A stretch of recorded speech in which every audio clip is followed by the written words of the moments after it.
rank where the view is nothing less than phenomenal. For how I express and project from my abdominal. The only view better, both my daddy and my mama know. No living parents, my sons give me balance. My wife is my serenity, this mic is my identity. The world is foul enough, that's why I write without obscenities. Provoking danger with broken language and spoken anguish.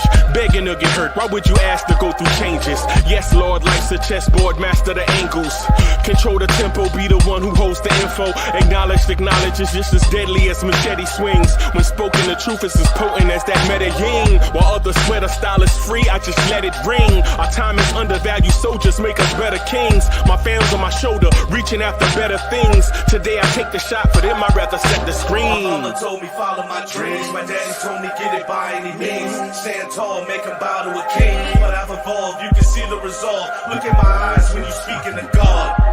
Life and for those who we caught up in using what I was taught with the muse. I guess they call it proving I'm more than an artist. Penciling out my darkest while stenciling out a harvest. And storing what gets me from A to P, just like garages. Instrumental with collages. Envision what I've been drawing. Broadway to give you rhythm like the great Lena Horne. So bent on, found comfort in the storm. Find peace and on when you see them others perform. Organized chaos, outcasted like hey ya.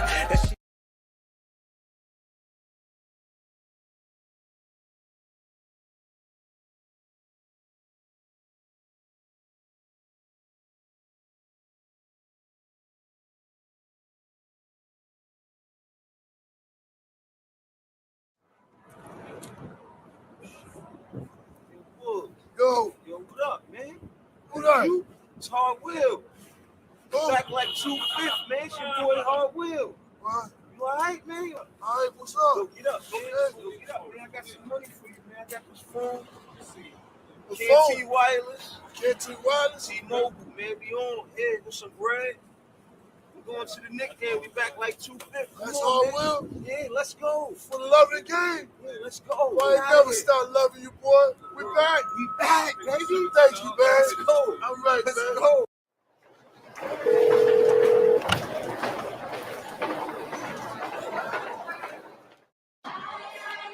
It's a jolly time of the year, right before the new year. Ain't no other squad better on this day than the Knicks. We back. Best time of the year, they say it's Christmas. Little kids can't wait to see it's Christmas. New clothes, new toys, mean it's Christmas. You see the Knicks, we back, we on Christmas. It's so pretty when you can see the snowfall. Their red nose, tell them that it's Rudolph. Chestnuts roasting, the Knicks stay roasting. Tell the whole league we hosting. 12 noon, we back 12 in the 2/5. Biggest tree in the world filled with presents. Little kids, they checking off their wish list. Ho, ho, ho, we celebrating this Christmas.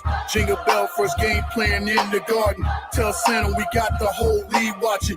Right before we celebrate the new year. James Dolan crossing with the reindeers.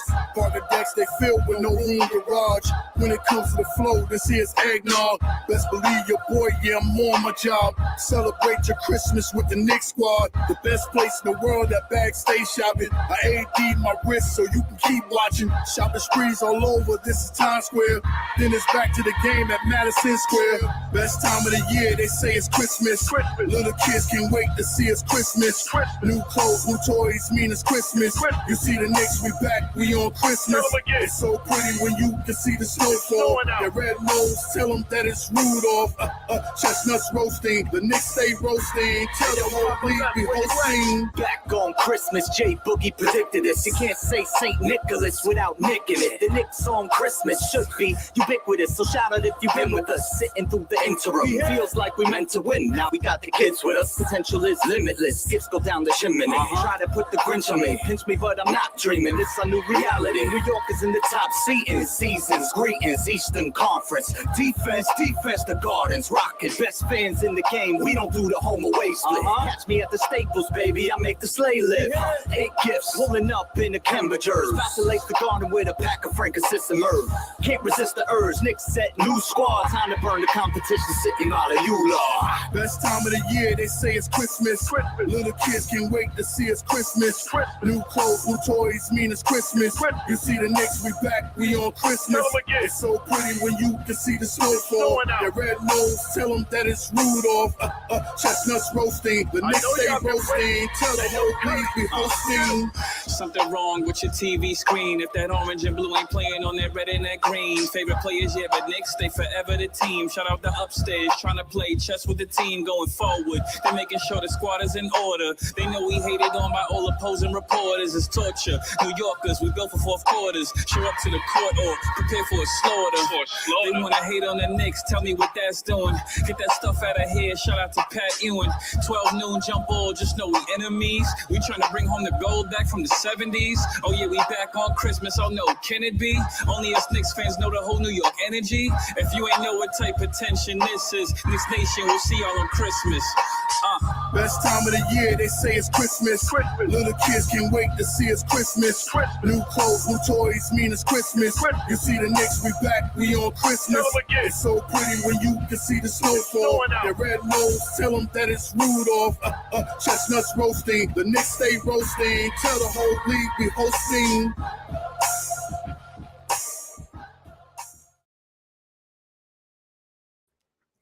Yo, party people in the place to be. What's good? Welcome to the Knicks at Night podcast. I'm your main man's Uncle Freezy, rocking the spot. You know who it is. You know who it is. You feel me? Y'all want this party started right. Y'all want this party started quickly, right? Y'all know what it is. The number one Chief Rockin' Knicks universe. Back again. Rocking with my Knicks. Feel me? Shout out to J Boogie, Papa Left, Cully. Shout out to my main man Cully. Murdering the joint. Bim. Blue tears, orange tears, Lawrence tears in the building. Let me bring up my guy, Corey Lee. Lee, what's good, bro? What's happening? What's popping, man? To the super soldier, bro. Yeah, y'all man. better hit your likes and your and subscribe because this man Like right subscribe. here, because my man subscribe. right here is a super soldier, bro. He's Man, under we the trying- weather. Still came out here for y'all. We still rocking, bro. You that dude, man. You my man. Yeah, man. Trying to do a little something, man. You know how it is, man. The Knicks win in overtime. Yes, sir. 128-120 against a team that really wanted to win a game. Mm-hmm. You know what I'm saying? Grimes stepped up. Randle stepped up. You know what I'm saying? RJ did his thing. RJ did his thing. You know what I'm saying? Brunson showed up. Man, Yo. what a foot! What a banged up foot. Yeah, man. Yeah, man. Yo, He shout was out in to a our boot chat, last too. night. Yeah, he was in a boot last night. My man was in a walk-in boot last night, bro. My man was in a walking boot last night, and then come out the day he balling. Shout out to Felipe 210, DSJ, Robert Paz in the building, Manchild Jeremy. You know what I'm saying? Shout out to everybody. Almighty Finesses in the building. I see y'all. Alfonso Scott, Bim, free money. Take that, take that, take that. That's what we do. We get the money. That's what we do. Will Salkins in the building. The hip-hop legend called Mega is in the building. Julian Blum is in the building. Quiet Money is up in here. Wapo, what's good? Eric Suriel is here. Now we can get started. We can get started because Eric Suriel is here. Greeny is in the building. Manchild, what's happening? Yo, as I watched this game, Lee, I was like, yo, what is this? This Bulls team want to win. Why don't they just take this thumping like a man and lay down? Nah, they wanted it. They wanted it because they know it's gonna be hard trying to get their next one. Yeah, man. And we gotta bring it back, bro. That was a good win, man. That was a good win. That was a tough win. I ain't gonna lie to you, I ain't catch all of it, but I caught the good parts of it, the bits and pieces.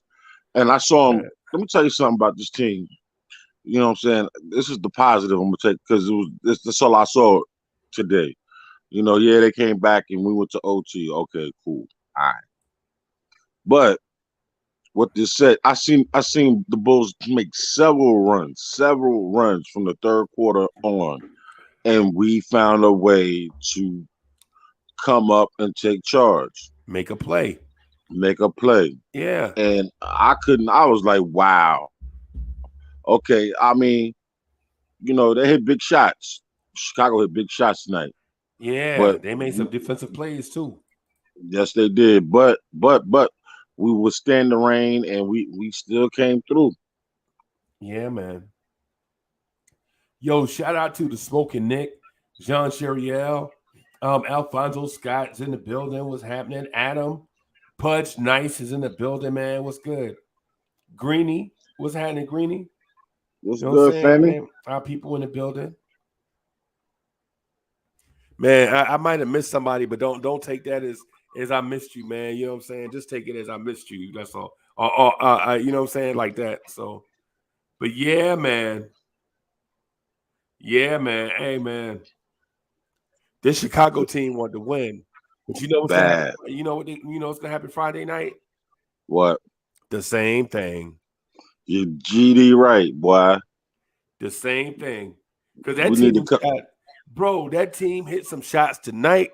Ain't no way they could shoot like they shot 2 nights in a row with a record like what they got. Yes. You know what I'm saying? Mm-hmm. 2 games above 500. Yeah. I feel good about us. I feel good about us, bro. Yeah. We found the right mixture, you know what I'm saying? Hey. You know what I'm saying? We got a big 3. Knicks fans better stop sleeping. Y'all better wake up. Yes, we do. We do. I was going to say that next, too. We got a big 3, man. Great minds think alike, bro. Because I'm looking at 30, 22. What? Yeah, and it was against the 7th ranked defense. Okay, and it was all of this against a top 7 defense. Mm-hmm. Ain't no more excuses. You can't make no more excuses now. And Grimes damn near tripled his output offensively. Yeah, man. What?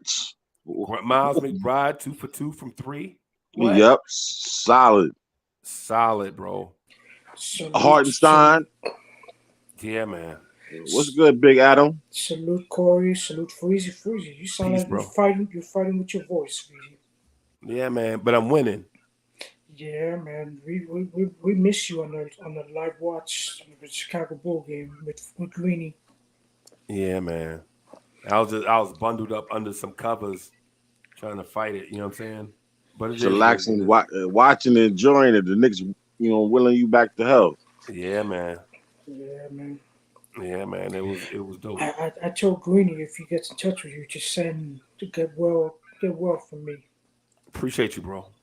Yeah, man. Appreciate you. I sense the good vibes, bro. It's always good to send good vibes out, bro.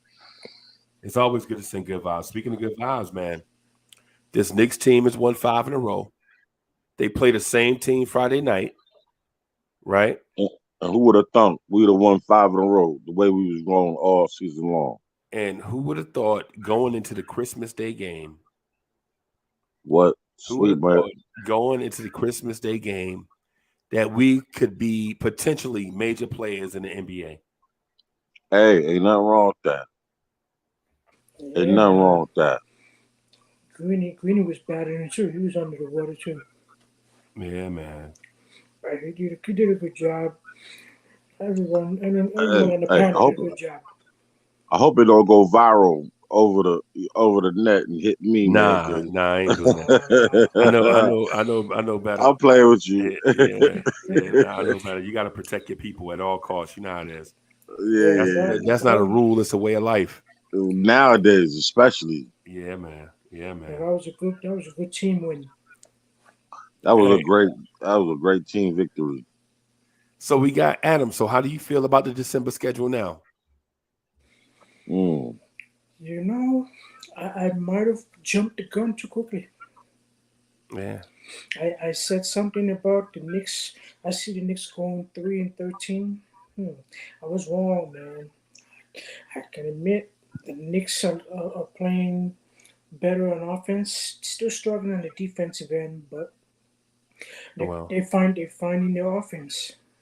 Right. The Knicks lost one game this month. The Knicks are 5-1 in December. Ooh. 5-1 in December. And when you listen to these next few games, you got Chicago, who we just beat tonight. You got Indiana, Golden State, who just lost Steph Curry to a serious injury. Then Toronto, who's struggling, and then Chicago again, the team we just beat tonight. Back the home. Next 5 games, we got Chicago, Indy, Golden State, Toronto, Chicago in the next 5 games. Hey, it ain't gonna. I don't think it's gonna be as bad as it could be, as long as we stay healthy and we fight these little nagging little injuries. Right. You know what I'm saying? And and to be honest with you, I hope none of our players are all stars. You know why? I'm gonna tell you this right now, and I'm not trying to hate on their money because I know that's money for them, but it gives them time to rest and also choose. Smoke. Go ahead, bro. Yeah, and give us some time to rest and to solidify what we're doing. Right. Most of all, the rest though, and make some plays maybe if we can. Ship some things off. Have some things to look forward to. And Fruzy, I wasn't expecting you to do tonight's late night podcast either. Hey man, I'm a machine, bro. But you're here. Yeah. You're here. And Yeah, I respect it because you sound like you're a little under the weather and you still bring it to us. Yeah. He's a super soldier, bro. If and I want to apologize, not only backstage but publicly for how I acted last time. But I'm gonna say you a machine, and we love you for that. Appreciate you, bro. It ain't just it's we trying to build something, man. It ain't that personal.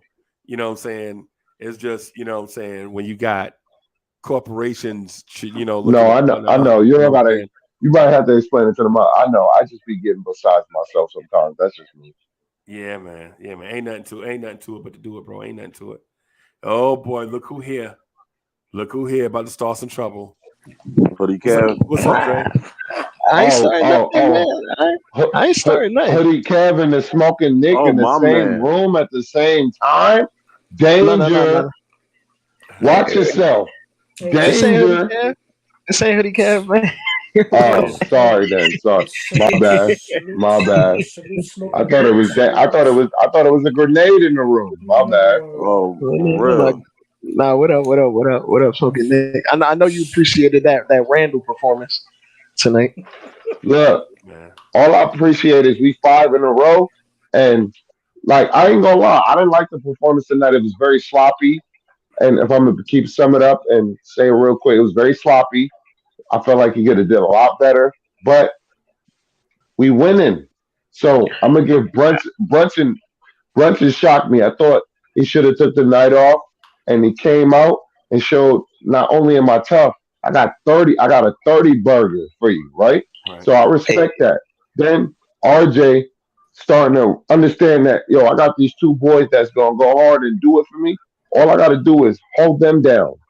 Right. Play your role. We're gonna win more games if you play his role, and that's what he's doing. So I'm very happy. You know what I mean? No complaints here. Straight up. It was good timing last night when you dropped the Knicks at Night pod and it said, do the Knicks have a big 3? And the big 3 compared dropped 80 something tonight. It's combined 82. Yeah, 82. Man.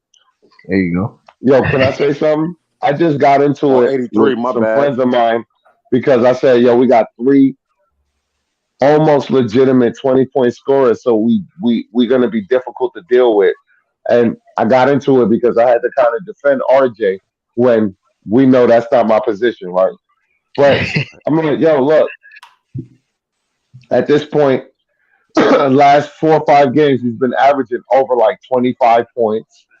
And just look at the numbers. And he's at 19 points a game, right? And then we got Brunson and and Randle that's clearly over 20.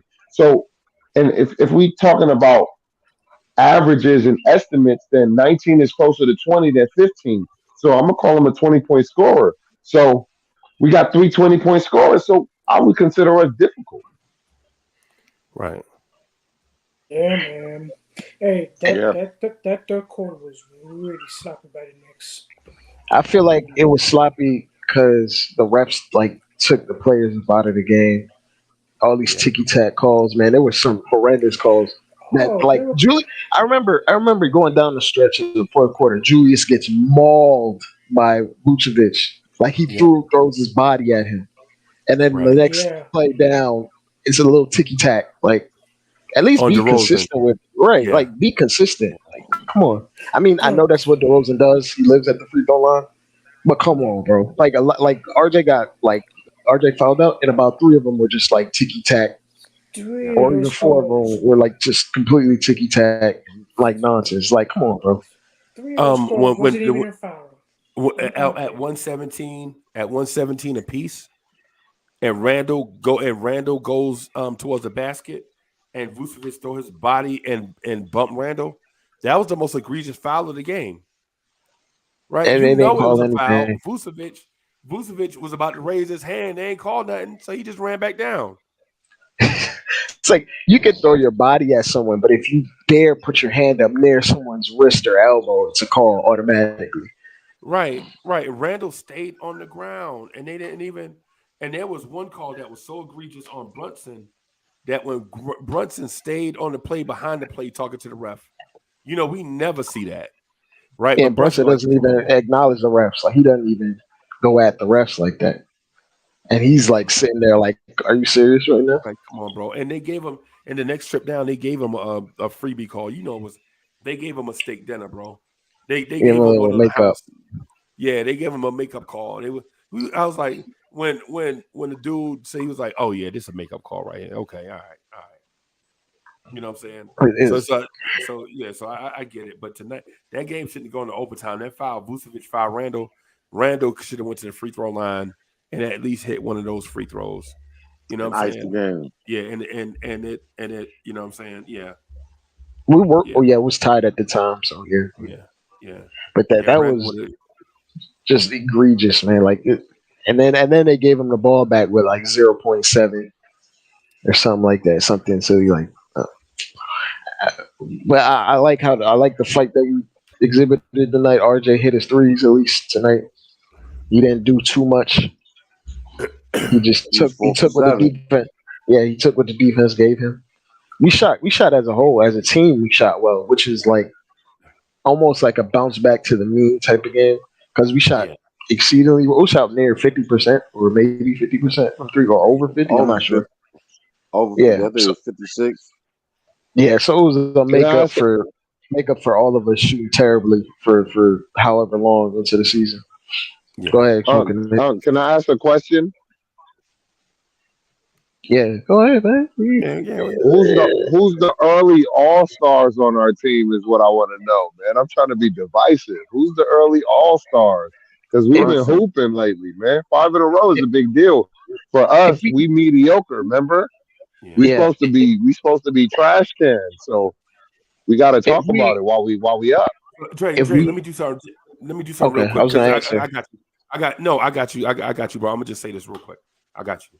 So what Smoke is doing, it's not really divisive, but Smoke want to compel us to think about things with layers and bring some real stuff to the table. You know what I'm Mhm. saying? It sounds like he's trying to be divisive, but not really. Because I heard this show the other day, and he was talking to a dude.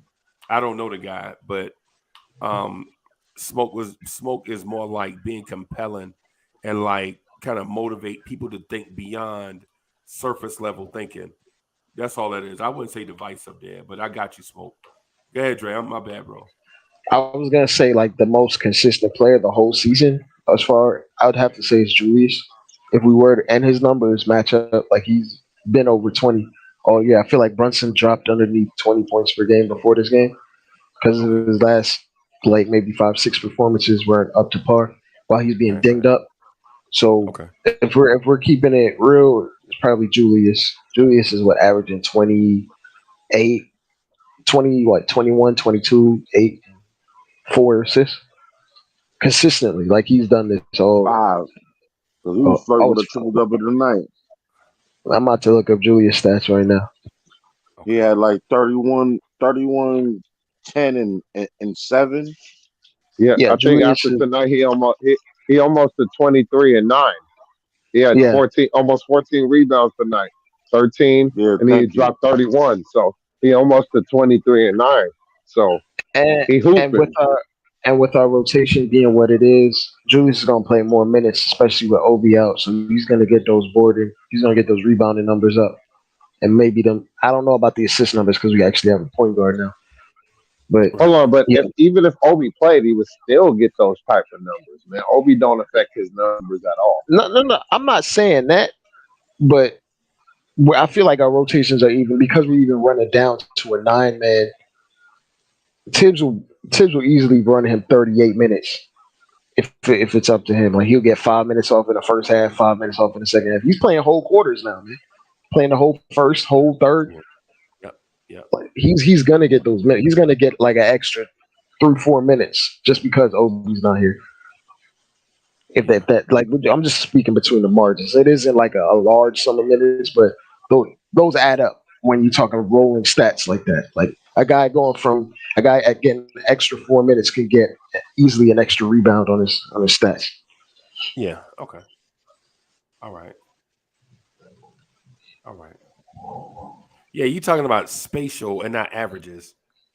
Yeah. You know what I'm saying? If you just talk about his spatial, like what he playing in the game or whatever, he can get more numbers by just being on the floor more compared to thinking he can boost his averages playing the same amount of minutes. Nah, I'm speaking like just in his pace, like his pace. Yeah, he that's plays what I at meant. the same pace the whole time. Yeah. Yeah, that's what I was saying. That was the first option. Yeah, Yeah. I got you. I got you. Yeah, man. I'm surprised. Hey, but listen, I got something I want to say tonight about the Knicks defense. The Chicago Bulls should have lost this game by 20, right? But they were hitting shots and getting help from the referees all game. And listen, I the home cooking thing, it bothers me because I'm like, when are the Knicks gonna start getting home cooking? Wow. But at the same time, It was the touch foul. yeah, All see, the touch fouls. You see somebody touch somebody's body and then they get the foul, and then they do the same thing to us and we don't get the foul. And I'm telling my little cousin, like, was that a foul? right? Because it didn't even look like it.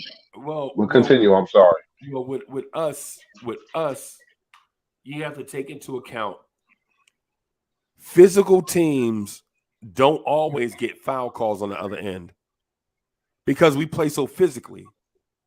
Finesse teams, when teams pat them up and be physical with them, they are going to get calls. It's the reason why you saw Sacramento getting those calls. The reason why Randle had the meltdown, right? Because Sacramento plays a finesse style of game where they attack you nonstop the entire 24-second shot clock. Mike Brown gonna have that team good. That team is gonna be good. How good and how soon, we don't know. But Mike Brown's gonna have that team be a playoff team soon. Maybe a year or two, they're gonna be great, right? Because they attack all 24 seconds of the shot clock, right? But us, we attack all 24 seconds of the shot clock on defense, and we do it physically. And I'm gonna talk basketball just for a minute, not overview. I'm not gonna talk overview, and I'm not gonna talk front office. I'm just talk on the court defense. So what Tibbs does is, from what I see, he takes all of his creativity and puts it into defensive schemes. And while on the surface, when I say that, y'all are gonna say, "Well, of course he does." No, it's not. Of course he does, right?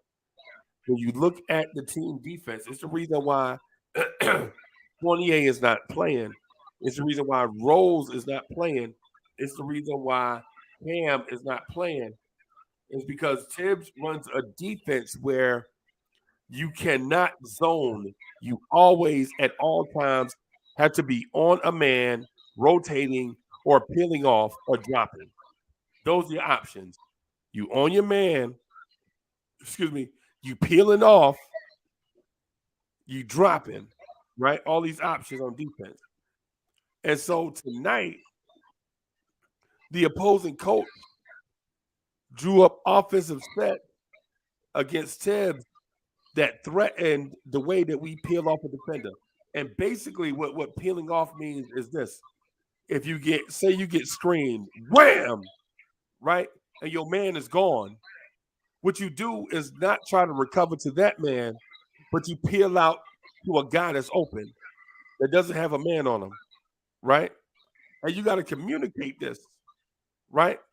Because every time the rim protector in the Knicks defense is not always going to be Mitchell Robinson, right? Sometimes it's going to be Jalen Brunson. And where that makes sense at is this. Where that makes sense at is when they run the high screen and roll and their big stays away from the basket like Vucevic, what happens is you have roll men and slashes threatening from other sides of the floor. So Brunson, who may be guarding Alec Caruso because Zach LaVine and DeMar DeRozan are offensive threats, he'll peel off and guard Alec Caruso, right? And what that does is it gives Jalen Brunson the room to roam baseline, to bump cutters, protect the rim. Now he ain't gonna block shots. That's not what I'm saying. Like he ain't gonna be down there blocking shots and rebounding at a high level like he a big. But what it does is it creates it or it shuts down a passer from throwing passes towards the rim because you have an interceptor back there and Jalen Brunson. And so knowing that we've been running this defense all year, you've seen guys like Obi who get caught on a screen, right? Instead of peeling off and going to a perimeter shooter. Dre, you remember how we used to always say, damn, these power forwards be open all game? Yeah, they weren't peeling off. Because they're not peeling off. Instead of peeling off, going to a guy that's open, Obi is looking for the ball because he lost it. He lost sight of the ball, and he's trying to catch up with his man, right? And I understand how this can be confusing to, you know what I'm saying? It can be confusing when you don't like know NBA defenses and all it looks like is, hey, every man stay with your man. No, these NBA offenses are too intricate for everybody to stay with their man. And I want to say something, Breezy. Like, okay, that's one of the main difference between like 90s basketball and now 90s. You could trail the whole pick and roll, but because everyone's a threat from 26, 28 feet out, you got to peel out unless you want to just get hit over the head with a three over and over. Right. And I feel like, Breezy, did you see that video I tagged you in on Discord? I feel like a lot of some of those talking points are similar from that. Unless you mentioned it, I may have. I wasn't here for a split second. I don't think so, bro. I've been sick all day, bro. All right. Okay. Yeah, my bad. Not that I ignored it, man, but I've been sick all, bro. I've been ill, bro. You're good, man. It's completely understandable. You got the flu. Yeah. I assume it's the flu. Yeah, man. Man. But yeah, man, it's one of these things where everybody on the defense is responsible for tagging a man, bumping cutters, switching to the next man, so the man that gets hit by the screen is not completely out of the play. It's all these things that you have to do on defense. And against this tonight, the Chicago Bulls had an excellent offensive game plan by Billy Donovan, and they hit their shots, right? But the thing that saved us tonight is we slowed the pace all the way down, right? I think they only got 21 shots. They got less than 2 shots a minute. That's crazy. I don't think they were that great on the glass either, so that they didn't really get that many second chance opportunities to get more shots. One and done. Yep. One and done. Yep. I think that's also like the peeling and doing that and peeling and finding a man and finding a body that helps with your defense and rebounding because you're always near somebody with your chance to box them out. or battle for a rebound. What our problem was, we would give up open threes, and then they get the long rebounds because our guys were just all over the place, uneven. Like we'd have too many people on the weak side, and the ball would bounce all the way to the other side. And it would be 2, 3 people wide open, to get an easy rebound. And I feel like us peeling and sticking to a man helps us defensive rebound a lot better. And dropping when it's necessary. Because some dudes you don't have to play up against them because they're not an offensive threat. Right? Like Jared Allen at the 3-point line. You don't need to be on Jared Allen at the 3-point line. You can drop right there. Make sure no cutters come in behind you. Personnel. And I feel like a lot more like the only person before we would see a lot more of our power forwards drop. And like dropping and for our power forwards, sometimes IQ may be an issue, like intelligence as far as picking up and feel for the defense. So drop coverage kind of simplifies it and gives you a one read type of thing where it makes it easier for you to figure out what to do. And so a lot of times you would go into drop coverage because it was easier and it was lazy defense a lot of the times by Randle and Obi. It was just lazy defense. Like peeling over and over on high ball screens, it takes a ton of effort. And dropping is just reacting and waiting. I feel like we did like a lot of lazier defense. And I feel like since Grimes in the starting lineup, we haven't seen as much drop coverage from Randle. Right. Granted, you don't need to. And granted, more power forwards are more likely, and today's NBA power forwards are more likely to take the three. So, like, we haven't really needed to do that as much. And Tibbs has been morphing all year. Like, he's been making adjustments to his grand strategy all year. Like, this game, I think I saw ice pick and roll coverage, and you know that's his baby, bro. Mm-hmm. You know ice pick and roll, that's his boo thing. You know what I'm saying? That's why he ain't married, because he loves ice pick and roll, right? I feel like we saw more ice in this game because guys like DeRozan are like DeRozan is a throwback type player when he gets a screen and he's trying to get to the mid post, and icing it is going to make it so much harder for him to get to his spot. Him and Levine have the ability to score anywhere from 15, 16, 17, 18 feet. Yeah. So icing for those types of players, we're dealing with like more throwback players that love to take the long 2-pointer, basically. You're right. And so for those that don't know what the ice pick and roll means is this. When the two defenders come up, right? When the two defenders come up, one of the defenders are gonna overplay and force the ball handler towards one of the sidelines, right? We want to cut the court into a third. Like that third on the edge of the paint to the out of bound line. The paint all the way up is the second third, and then the weak side, right? So I saw us do that about 20% of the time.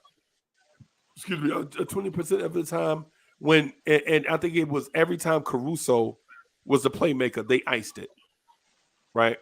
That's what I saw, because what they wanted to do is force a non-offensive player to create and take time off the shot clock. Yeah. Right. That was my thinking when I saw it. And so, in the grand scheme of things, what I'm saying to Knicks fans is this: don't think Tibbs is just out here yelling and not adjusting. Don't think the dude ain't smart, because the dude is implementing stuff as we speak and making corrections on the fly with young players. And for those that don't know, it's difficult to always make adjustments with young players because young players are just now learning the basic stuff. You know what I'm saying? They got to get playing time. They got to get on the floor.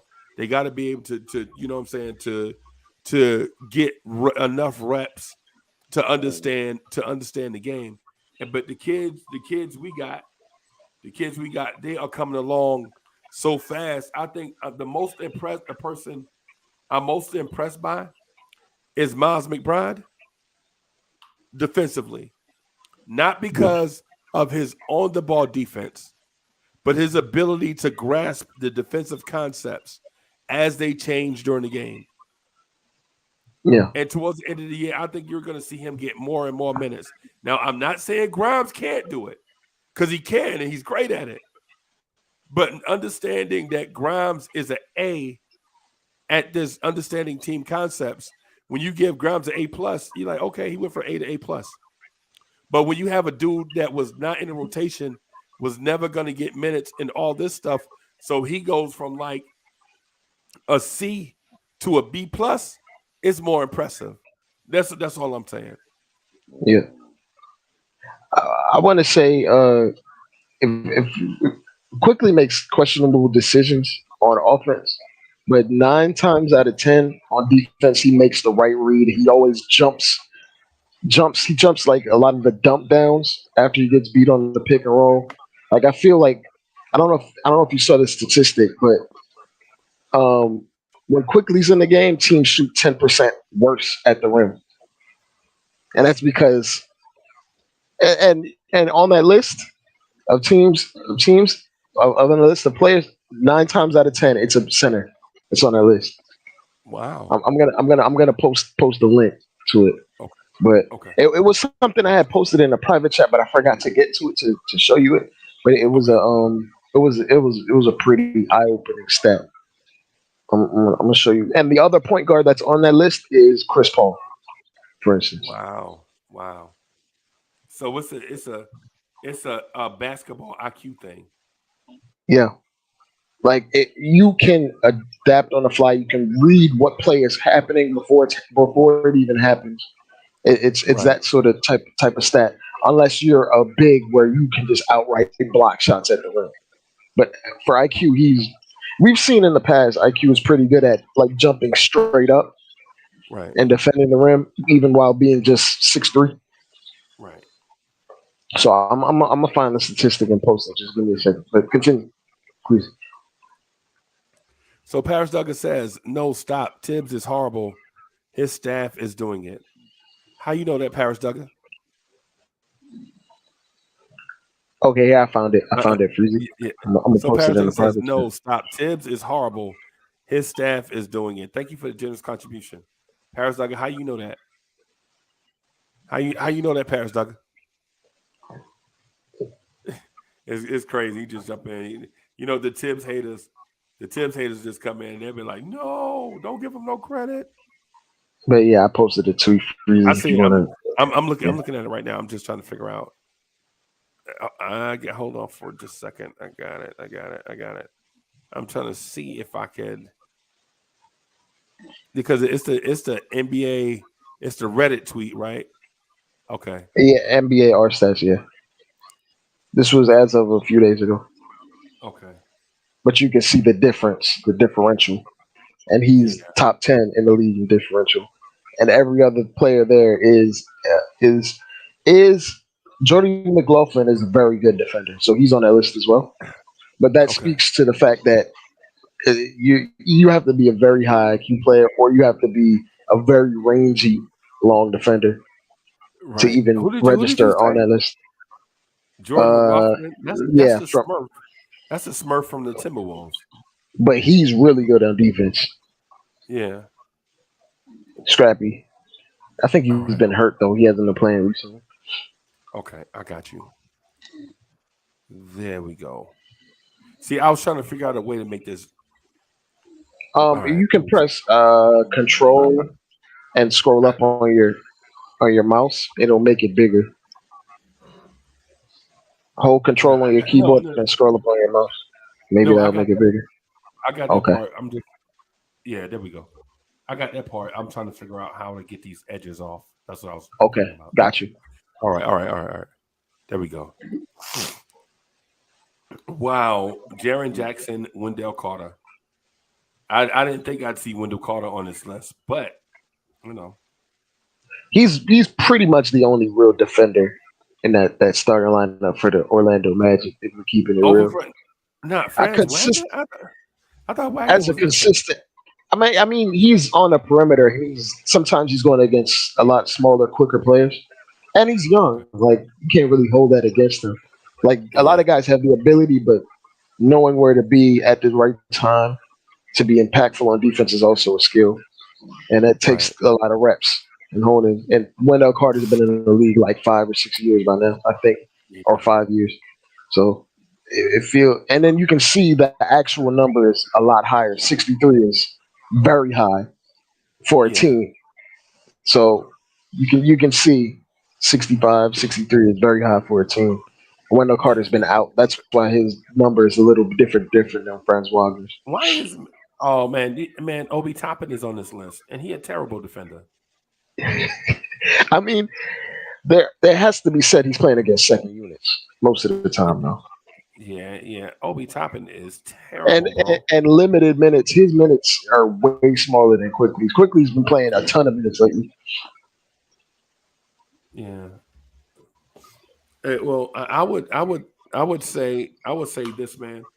I like Quickly as a defender. I like McBride as a defender. I really like the fact that McBride has confidence in his 3-pointer now. Yeah, he's not hesitating or anything. He's just putting it right up. Before he would take a jab step, think about it, or pause for a quick second before he put it up. Now he's just letting it rip. Yeah. Paris Duggar, thank you for the generous contribution. Paris Duggar says, podcasters with insiders, fam. Bryant is doing subs. Yeah, I know. I saw that with my own eyes, bro. Yeah, I saw it. I got video evidence of it in my phone.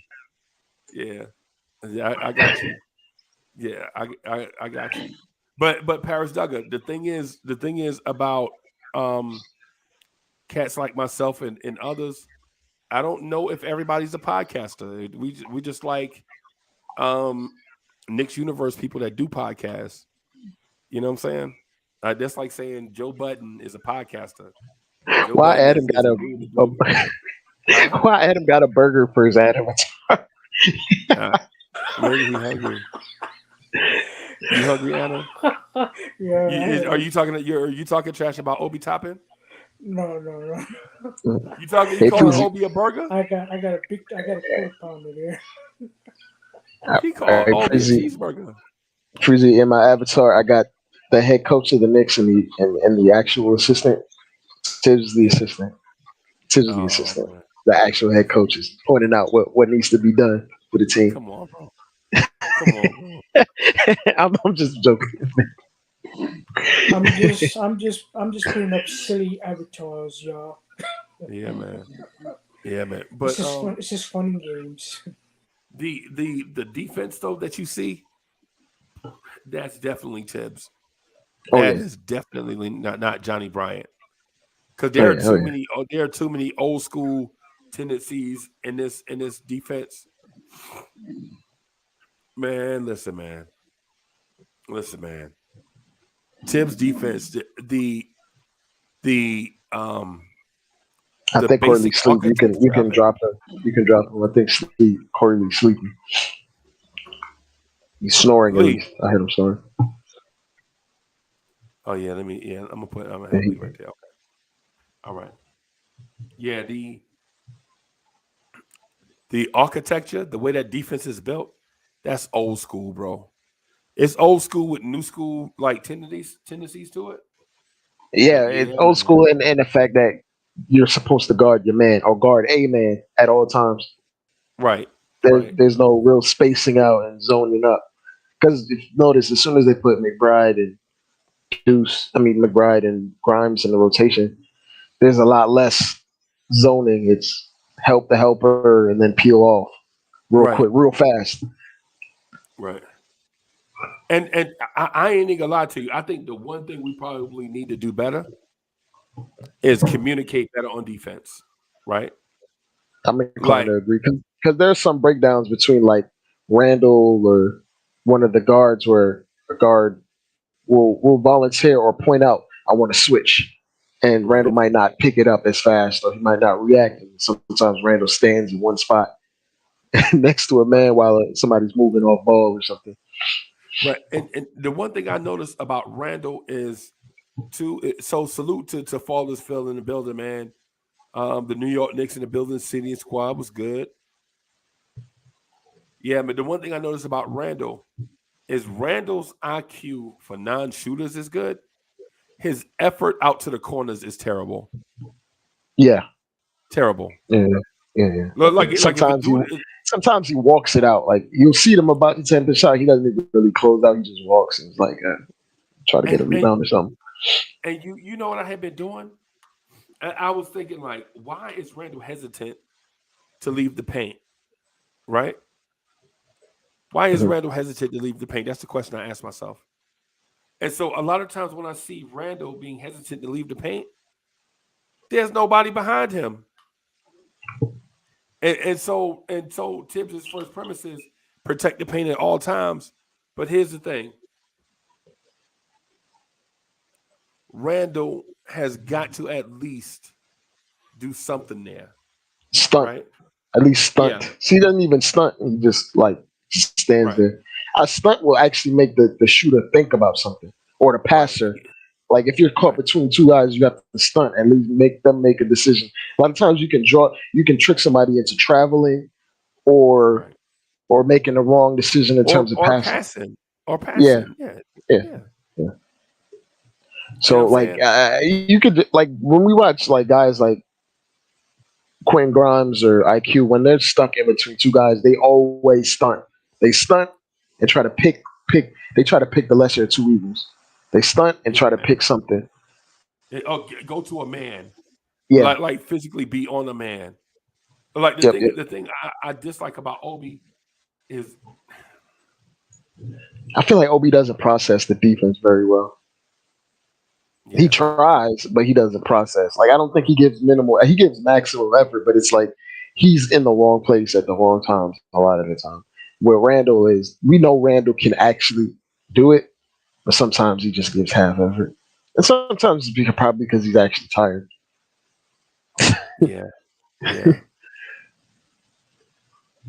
Hey, Hot Storm Media is in the building. What's good, fam? Hot Storm Media is in the building, man. It's good to see you, brother. Yeah, man. We ain't no Randle tonight in the chat. They don't like Randle tonight. Don't like Randle ever. I give Randle his just due. Like Randle is the closest thing to an all-star or this year, in my opinion, as far as consistency. Because he's been the most consistent guy. Whether it's from splits or shooting or rebounding. You can pencil him in for whatever his production is on a night-to-night basis. Right. Outside of that little rough patch, like early in the season where he had like 13, 16, stuff like that. Yeah. Terrible splits, but outside of that, he's been pretty consistent. He'll have like a high scoring game like tonight, and if he's having an off game, he'll still get you 28 at bare minimum. Right, and I ain't even gonna hold you. Y'all know how much I love Patrick Williams, right? I don't have to hide that fact that I think Patrick Williams is going to be a superstar in this league. Right? Superstar, megastar. Yeah. Almost swore. Huh? I almost swear. Nah, man. Nah, I think he is, man, and it's not because, and it's not. I think his growth has been stunted because of injuries. For sure. Right? And the roster composition. They always have a ball handler and two ball dominant scorers on that team. So and they have him playing the 4 when I feel like he's a 3, but you gotta play DeRozan at the 3 and Zach LaVine at the 2. Right. That man is gonna be so good. And it's a shame that Knicks fans can't recognize it because they look at ham sandwiches their whole life. So when somebody has real potential, not you, Dre. I ain't talking about you, bro. Come on, man. You're not even being disrespectful like that. You know what I'm saying? What I'm saying is that man, him, and others around the league have so much potential. Right? When they get right in 2 years, Knicks fans are gonna be like, yo, why can't we trade for Patrick Williams? Well, he a star now. It's too late. You got to buy low. Yeah. Got to buy low. I think that they put him in a role that he wasn't like almost. You can almost mirror a lot of the same situations with him and Obi, except he's actually thriving at it. They're made him a spot up shooter, and guess what he's doing? Shooting 3% from three. they He's their they best they three-point reserved shooter. they reserved him to being like a wing defender, and he's pretty good at it. Right. So like they put him on Randall, like no matter what, like they had to put him on Randall, and he gave Randall some problems, but Randall still got his 30. Yeah. But he's not. Patrick Williams is not a classic power forward. He the same size as R.J. Barrett, bro. Is he? I think he's. Yes. I think he's like. I think he's bigger in terms of weight. He's like 240. No, Dude's like they two. have him He's not listed at 240. no. Oh, They he's have like him listed 235. at 6. Nope, 6'7", 215. Ain't no way he 215. I've seen him next to RJ. Ain't no way he's 215. He's bigger than RJ. Nah, They the must same not have size. updated that. For real? 6'7", When I look at him, he looks, in my opinion, like maybe some guys look bigger than what they are, but he looks like he's 6'7", 240. And for him to like when Randall tries to post him up, he's not going anywhere. Like he's not. You got to be a strong guy for Randall not to back you all the way down into the hoop. All right, I'm gonna find a live picture of him. I'm gonna find a live picture of him right now. Patrick Williams. Or like Not a next to not- someone, or not- like not next an to image. Zion or someone. Yeah, I'm gonna see if I can. I'm not gonna find an image. You know what I'm saying? Something that's cropped or whatever. I'm gonna see if I can find a video of him or something. He doesn't seem to. He's a different 215 than RJ is. Then he got more. I feel it. I'm not even gonna say. I feel like I know I know he's more. He has more strength than RJ, at least in his base, because he doesn't get moved. So the first video I see, they say the video's name Patrick Williams. Patrick Williams' future is bright. That's the video I'm looking at. Yeah. Dre, he 215, bro. I'm looking at his neck and his face. All right, I'm gonna show you what I'm looking at right now.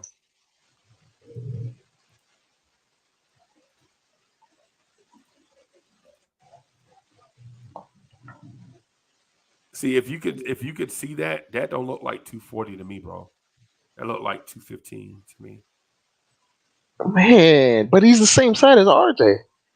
Yeah, he's the same size as RJ. Well, he's more athletic than RJ for sure. Oh, that goes without that goes without saying. Really, I don't know, man. They keep putting him at the 4, and I'm looking at him, and he's like when traditional 4s try to like back him down, he doesn't budge. Like, he's not losing ground. Like when Randall tried to back him down, even before they were sending help, he wasn't like Randall. You know how when they put like Caruso on Randall, and Caruso's not a small tiny guard either, and he puts Caruso underneath the rim, and Caruso's a solid 200 plus. Yeah, yeah. So like, it's not registering in my brain somehow. Yeah, man. Yeah, man. I'm not about to doubt it though. I believe you. Do you think the Knicks still would have won if Brunson didn't play? You know what it is? You know what it is, Freezy? Patrick Williams got tree trunks for legs. That's what it is. Like he has a very solid base. Yeah. Like, yeah. So like he's not gonna get pushed off his spot just off of how his base is. Like if you look at his base, he's heavy on the bottom. And he's athletic. Yeah, man. Yeah. Yeah, man. And Paris Duggar, thank you for the generous contribution. Paris Duggar says, deflection is a art, but his staff changed the team. Yeah. Even so, that's still his staff. That's still Tom Thibodeau's staff. You know what I'm saying? But whoa. I actually his the GM of the Chicago Bulls said he's 240. He's up to 240 as of this year, yeah. Okay.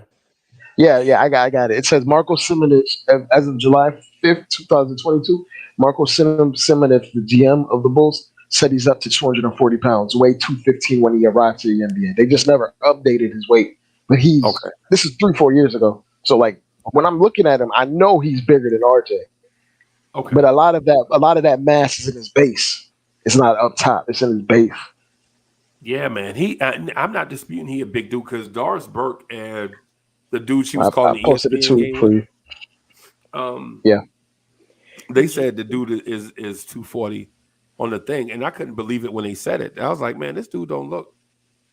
Yeah, because I was Yeah, watching the MSG telecast, and when I look at him, he's a big boy, but it's not all the way like at his top. It's in his base. Like he almost has like a Kawhi base.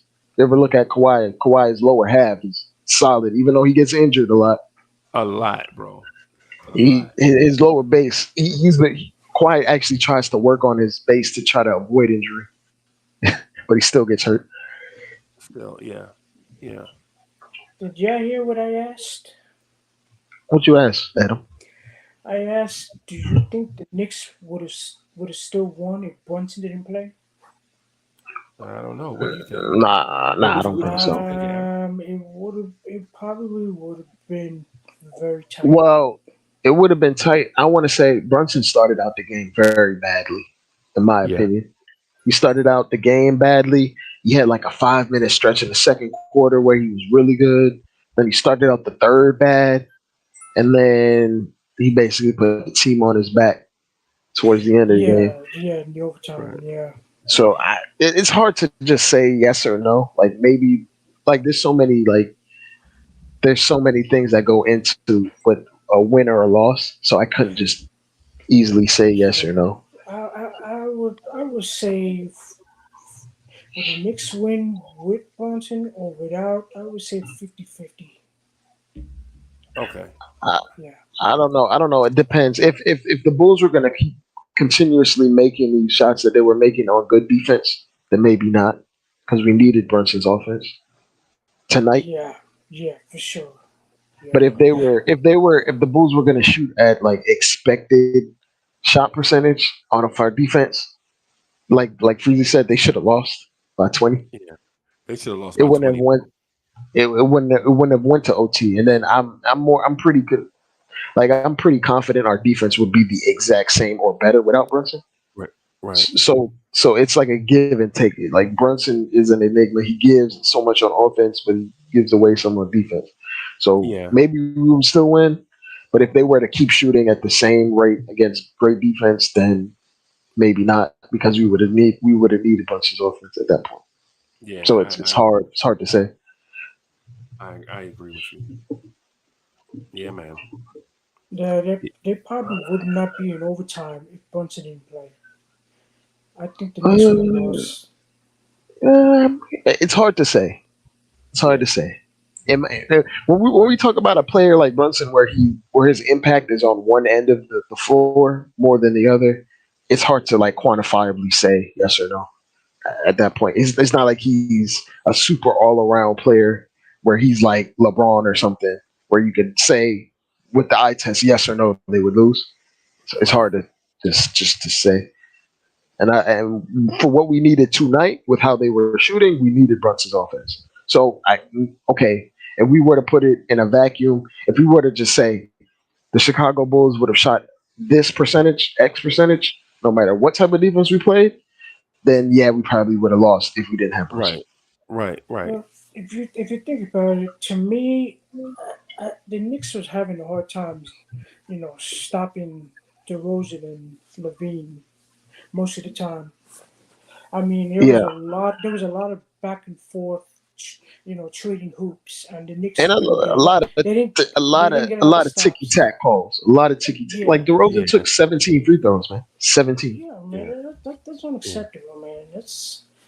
And those 3 fouls on RJ was not a foul at all. But Adam, here's the other thing too. A lot of teams struggle stopping Zach LaVine and DeMar DeRozan.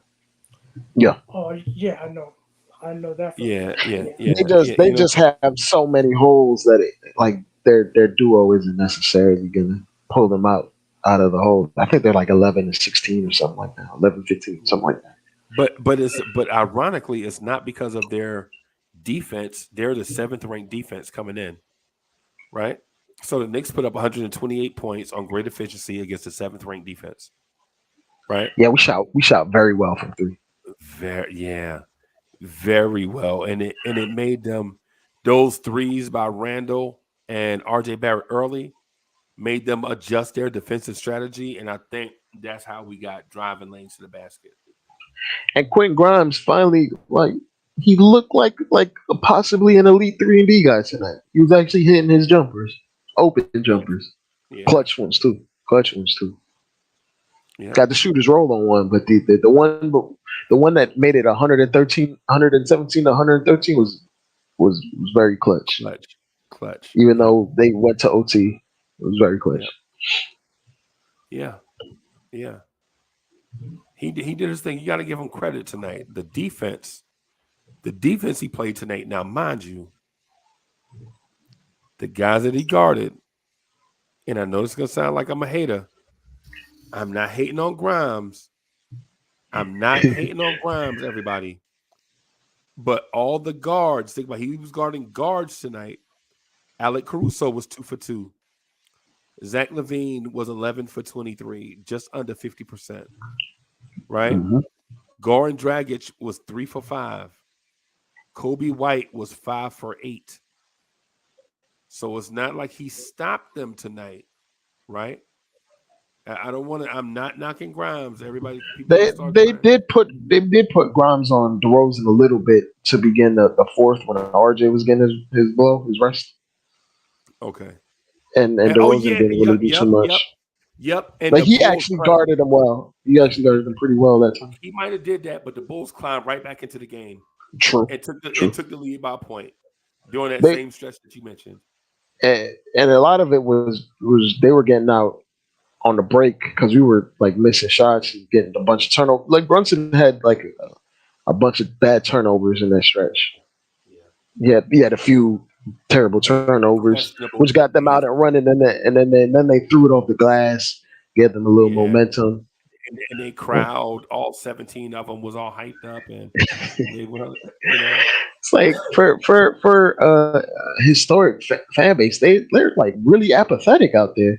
Like they say they have like the longest running like sellouts, but it don't feel like it. It feel like the crowd be uninterested over there. Bro, I'm gonna tell y'all something about Chicago, and I ain't trying to play the city of Chicago, but I'm gonna play them.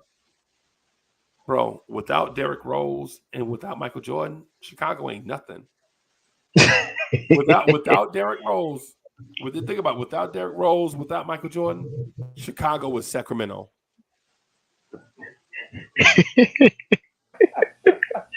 They had similar jerseys at one point, if I recall correctly. The cursive. Yeah, man. Without the GOAT and without the most athletic guy ever, pound for pound, what is Chicago? Think about all the eras in between. Without Jordan and Pippen, lackluster. Lackluster. Yeah, absolutely nothing. Yeah, Sacramento, bro. That's why they don't show up to the game. People talk about, man, I'm a passionate Bulls fan. Are you really? No, man. Knicks fans are passionate, bro. But apparently, they're always like amongst the leaders in attendance. Like if you look them up, they're like top 3 every year. Yeah, because of PSLs and season tickets. True. Corporations. Now, listen, buying them up. Yeah. So if they were in a city that wasn't like, it's like New York. Of course, New York gonna sell out every game because it's New York. It's an attraction. Like the Bulls are still holding on to like being on WGN and in everyone's homes for like 20 years.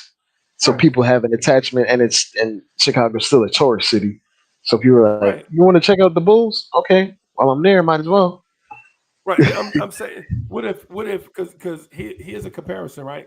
So what if Charlotte, North Carolina, had Michael Jordan in his prime and Derrick Rose as a rookie? Would Charlotte be selling out every night? Hell yeah. because Charlotte is the banking hub of this nation. Right. You know what I'm saying? So it's like, yo. I mean, when Charlotte had competitive teams in the '90s, their arena got the loudest out of Yeah, anything. man. Yeah, You man. think? That's how come I knew. That's how come I knew they were gonna take LaMelo. I Yeah, because knew. they needed that excitement. Yep. Do you think Derrick Rose wants to go back to Chicago? I don't think Derrick Rose even cares.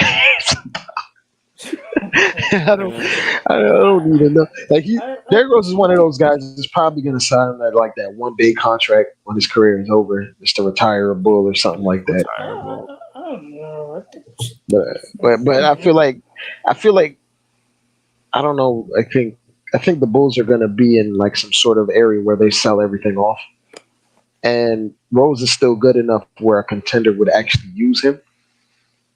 So it's like maybe he won't ever really show up or want to. He might want to be on the Bulls, but the Bulls might not have an interest in putting him on the roster unless they draft some sort of young phenom point guard that needs tutelage. That's about it. Okay. That's about it. Do you ever want the NBA final scores? Sure. Yeah, go for it. Okay. Of course, we all know the Knicks beat the Bulls 128 to 120. Detroit beat the Hornets 141 to 134. The Pacers beat the Warriors 125 119. The Magic beat the Hawks 135 124. The Sacramento Kings beat Toronto 124 123. Miami beat OKC 110 108. The Trailblazers beat San Antonio 128 to 112. Cleveland beat Dallas 105 to 90. Denver Nuggets beat the Wizards 141 to 128. And the Clippers beat the Timberwolves 99 to 88. There's your NBA scores finals. Great job, bro. Thank you, Adam. Appreciate it. No problem. Man, Miami beating OKC. That's a surprise to me because Is of it? I the mean, way both teams. OKC has been actually competing. Like they're not like fully. Yeah, Well, by they're 2 not tanking points. just yet. When it gets the All Star break and after SGA gets selected to the All Star team, they put him on the bench. Phantom Race to injuries. the bottom. Race to the bottom. Phantom Yeah, man. injuries gonna happen over there, but at least they gonna get their guy in there to get his little accolade for his next contract when he gets the super duper max. Yeah. Cleveland beat Dallas, bro. Dallas is reeling, bro. I'm about to check. Are they really? Well, yeah, they've been up and down. Yeah, Dallas been losing Because a I couple looked of up games. OKC's record. They're not terrible. They're like 11-16 or something like that. 11-17. But Not Dallas bad. lost. I know Donovan Mitchell dropped like 27 in the first half of that game. Yeah, man. Yeah, Dallas been losing a couple of games, and you can tell Luka They're, Doncic is getting frustrated. they're 14-14. Yeah, he is. I saw the He's end of the getting Bucks frustrated. game. At the end Oh of the my Bucks God, game, he was getting he angry. got frustrated mostly because let me break it down, Freezy. I don't know if you knew this, but at the end of the game, the Bucks game was coming down to the end of the game, and it was going to be like the final shot. Yeah. And they were down one, and Luca was looking at his bench because he looked at the Bucks, and the Bucks already knew what play was coming. Like Drew Holiday already had like predetermined switch, and like they put a wrong guy on there, and he was looking at the bench, he was looking back, and he was looking at the bench trying to see if they were gonna change the play because it wasn't gonna work. And basically, they sniffed out the play, and they forced Luca into like a contested 38-foot jumper, and then Luca like went like super pouty and upset because like nobody noticed that they knew what play was coming, and no, they didn't adjust or anything. Like Jason Kidd was just standing there looking at the play, and he was standing there Luka was standing there trying to get the attention of like somebody on his team to change the play. Like he was looking at the center that they got. Well, they traded for that power forward, the 6'11" guy. He was staring at him, and nobody was reacting. It was like, oh man, I'm just gonna have to run to this ball and take a 30-foot contested jumper because there's nothing else for me to do. And then that's why he threw a temper tantrum of frustration at the end. Yeah, I've noticed that a few games that I've watched the Dallas, especially when Dallas is down by 2 points or 3 points, that Luka wants the ball because he has the hot hand, and Right. they end up passing the ball to Tim Hardaway Jr. and he tries to hit a three and his shot is brick. Right. And you can tell you just look at the face of Luka and he's like, come on, man. Y'all know you gotta give me the ball because I have the hot hand. Yeah, it was Christian Wood. He's having that moment. You remember when that 49ers coach was like, I can't win with him. Can't do it. Yeah. I can't win with him. It was a legendary linebacker. We Mike, need players. Yeah. he's like, I can't win with him. Can't do it. Yeah. That's the moment he's having right now. And if they don't wise up and figure out how to get more talent around him, that man will jettison up out of there. And he seems like I say most foreign players or European players don't really care to switch teams like that. Right. But he seems like the type to jettison for like a huge market. Like he seems like the type that would want to go to the Lakers or go to the Knicks or something like that. He seems like that type of guy that would want to go to one of the mega cities. You know who else is in that same boat? I want to. Are you gonna say Embiid? Are you gonna say Embiid? Oh, no, because Embiid just said something really eerie. He said in an interview. Yes. Yeah. He said in an interview. He says the fans want to trade me. Like he's almost like putting out feelers that he wants to leave. He said like someone asked him a question, and he was like, "It seems like the Philly fans want to trade me." And then the interview was like, "Nah, that can't be true. Stop saying that. You're joking around." He's like, "I'm serious. Feels like the fans want to trade me." And they're almost suffering from New York-itis out in Philly, where they run out their best players, and it looks like he's sending out feelers like, if this doesn't work out with Harden, I might be up out of here too. I'm gonna send you the tweet like for the full quote. Okay. I'm gonna send you the tweet for the full quote. Hold on. Hey, Frizzy, you heard who the San Francisco Giants signed? No. They signed Carlos Correa, 13 years, $350 million. Oh yeah, I heard about that. I heard Giants. I thought you were talking about New York Giants. I'm sorry. I heard. I'm like another player that Brian Cashman didn't go after. Yeah, the Yankees suck, bro. That's why. The Yankees are just sitting there wondering what is Brian Cashman doing. We keep hearing that he's going to make a big move. Okay, what is that big move? Make the big move before another star gets taken away. Here you go, Freezy. I'm about to post it in the private chat. I don't know, Aaron. The only thing I can say is why it's taking so long is because the Yankees are trying to sign Carlos Rodon from San Francisco, the pitcher. I think he's going to be a Met. I think Carlos Rodon wants to come to the Yankees. He's gonna go whoever pays him the most money, man. Yeah. Don't be fooled.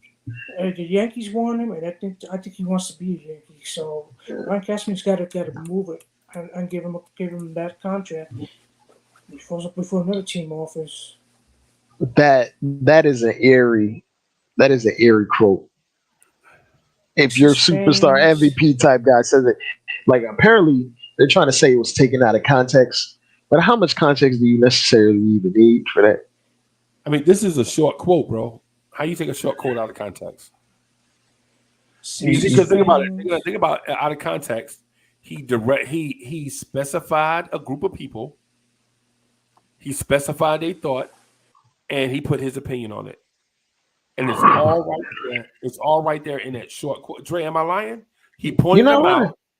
He pointed out what they said, and then he gave his opinion on what he think they said. Yeah, I feel like he's like putting it out there. If I'm gone, don't be surprised because this, that, and the third. Don't be surprised if the Phillies fans start booing him. And he's like one of those guys that actually cares about his legacy and how he's perceived in the long run. Like he looks up to Hakeem, all the legends prior, and Kobe. Yep. He wants to win a title, real bad, really, really bad. And he might be one of those guys that ends up trying to create a super team whenever it arises. Like he had so many injuries early on in his career, he had to like opt for the safe route and get the security. Yeah. But now he is who he is. We know who he is. We know he's a bad boy. He has much more leverage to push the envelope for ideas like that. Yep. Yep. Would you trade for him? Given like his history, injury, big guy. Yes. I would mortgage my future for him. I'm inclined to agree with you, man. And you know what? This could be a morning talk conversation. I mean, morning drive conversation piece right there. Yeah. The morning drive. The morning crowd, they swear up and down that I want Ben Simmons and Joel Embiid. In the mornings, they do. You know what I'm saying? But I'll tell you this, just because I want to touch on the Embiid is 28, by the way, in the chat. No. So shout out to Rel and King from We Talk Mavs. Mm-hmm. Bro, that Luka stuff that y'all was talking about, yeah, they feel it. They talk about it a lot. They feel it, bro. Which part in particular? Because I was talking a bit about Luka. No, him being frustrated. Oh, right. Yeah, they talk about it a lot. But I was on with Damon and everybody on We Talk Hawks. Bro, Embiid ain't the only disgruntled star, bro. Luka ain't the only disgruntled star. Who Trey? Who you think, bro? It's Trey. Yeah. Trey is trying to. Trey is kind of fed up with that roster as well. Yeah. And it's not working. It's not really working. And he's done all he could to basically drag that team to a Eastern Conference Finals. He had 16 assists tonight, and they lost by 11. To who? Take a guess. I'll say this. Bowl. That's all I'm gonna say. They lost to the Magic. They got the Magic have like whooped. The Magic have like 4 or 5 wins this year, period, something like that. They got wow. The Magic have like 4 wins that make you scratch your head. Like if they had a point guard, they'd be in playoff contention. They have wins where it's like when they piece their talent together because they have a wealth of talent over there. They have a wealth of talent. When they piece their talent together, they become overwhelming to teams. Yeah, they have a lot. It's just they just don't know how to play together. Like the point guard would organize them. Like you remember when Chris Paul went to OKC that one year? Yeah. And OKC had all that young talent, but he helped like nurture it, and then got them to the playoffs. And SGA was on that team, and like he helped put that team together and nurture it. They need something like that. Like Mike Conley would do so good for them. Right. Mike Conley alone would just sort all their issues out. You know what else? You know what else they could stand for? They could stand for a spell of health. If Orlando could get a healthy spell, like if they could get like a 50-game stretch of Jalen Suggs and Markelle Fultz together, bruh. Yeah, but they're not really point guard.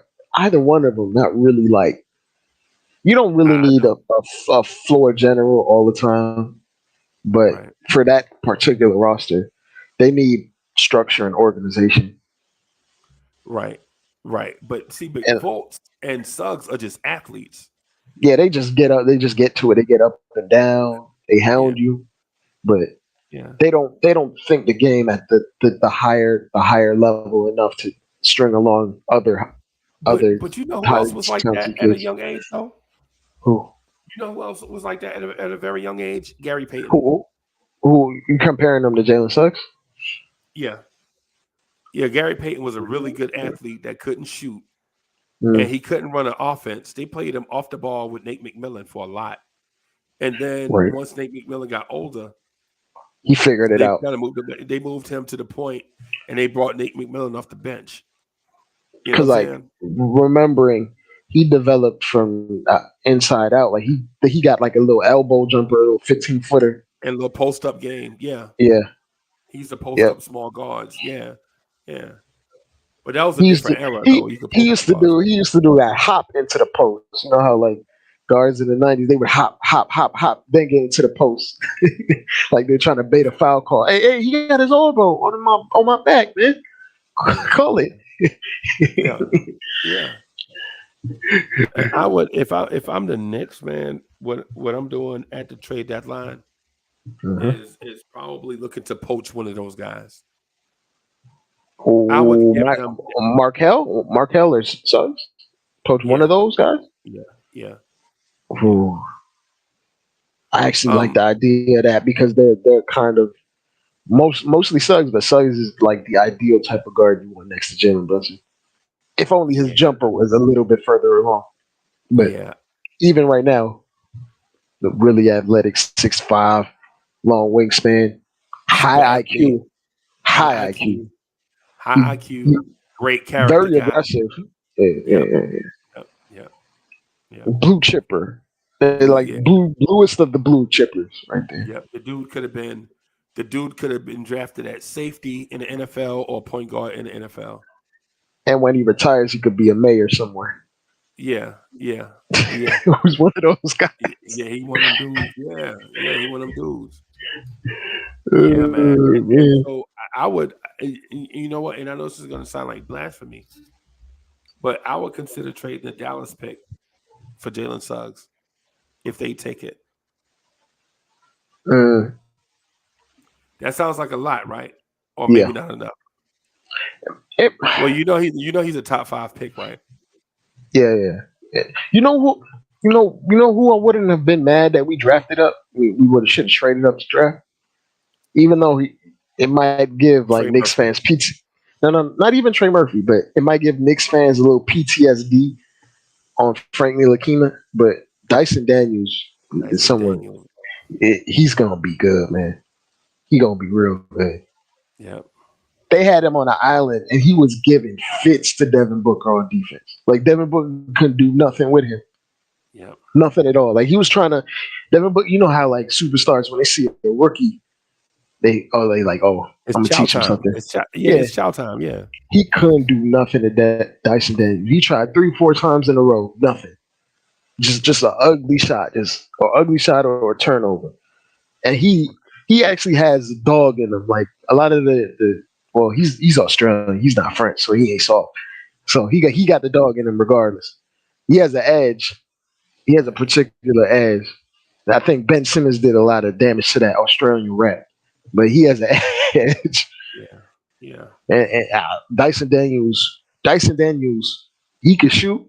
He is actually the type of guard you want to put next to Brunson, like or any like offensive minded point guard, where it's like don't really focus on offense, just strap up the elite guard on the other team, hit the open three. We're basically what we asked Grimes to do, but I feel like he has physical tools that surpass Grimes.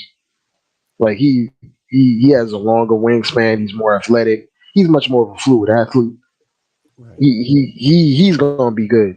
Dyson Daniels is gonna be good. He just might be swallowed up on that team because they have so many wings on that team, man. They have so many wings.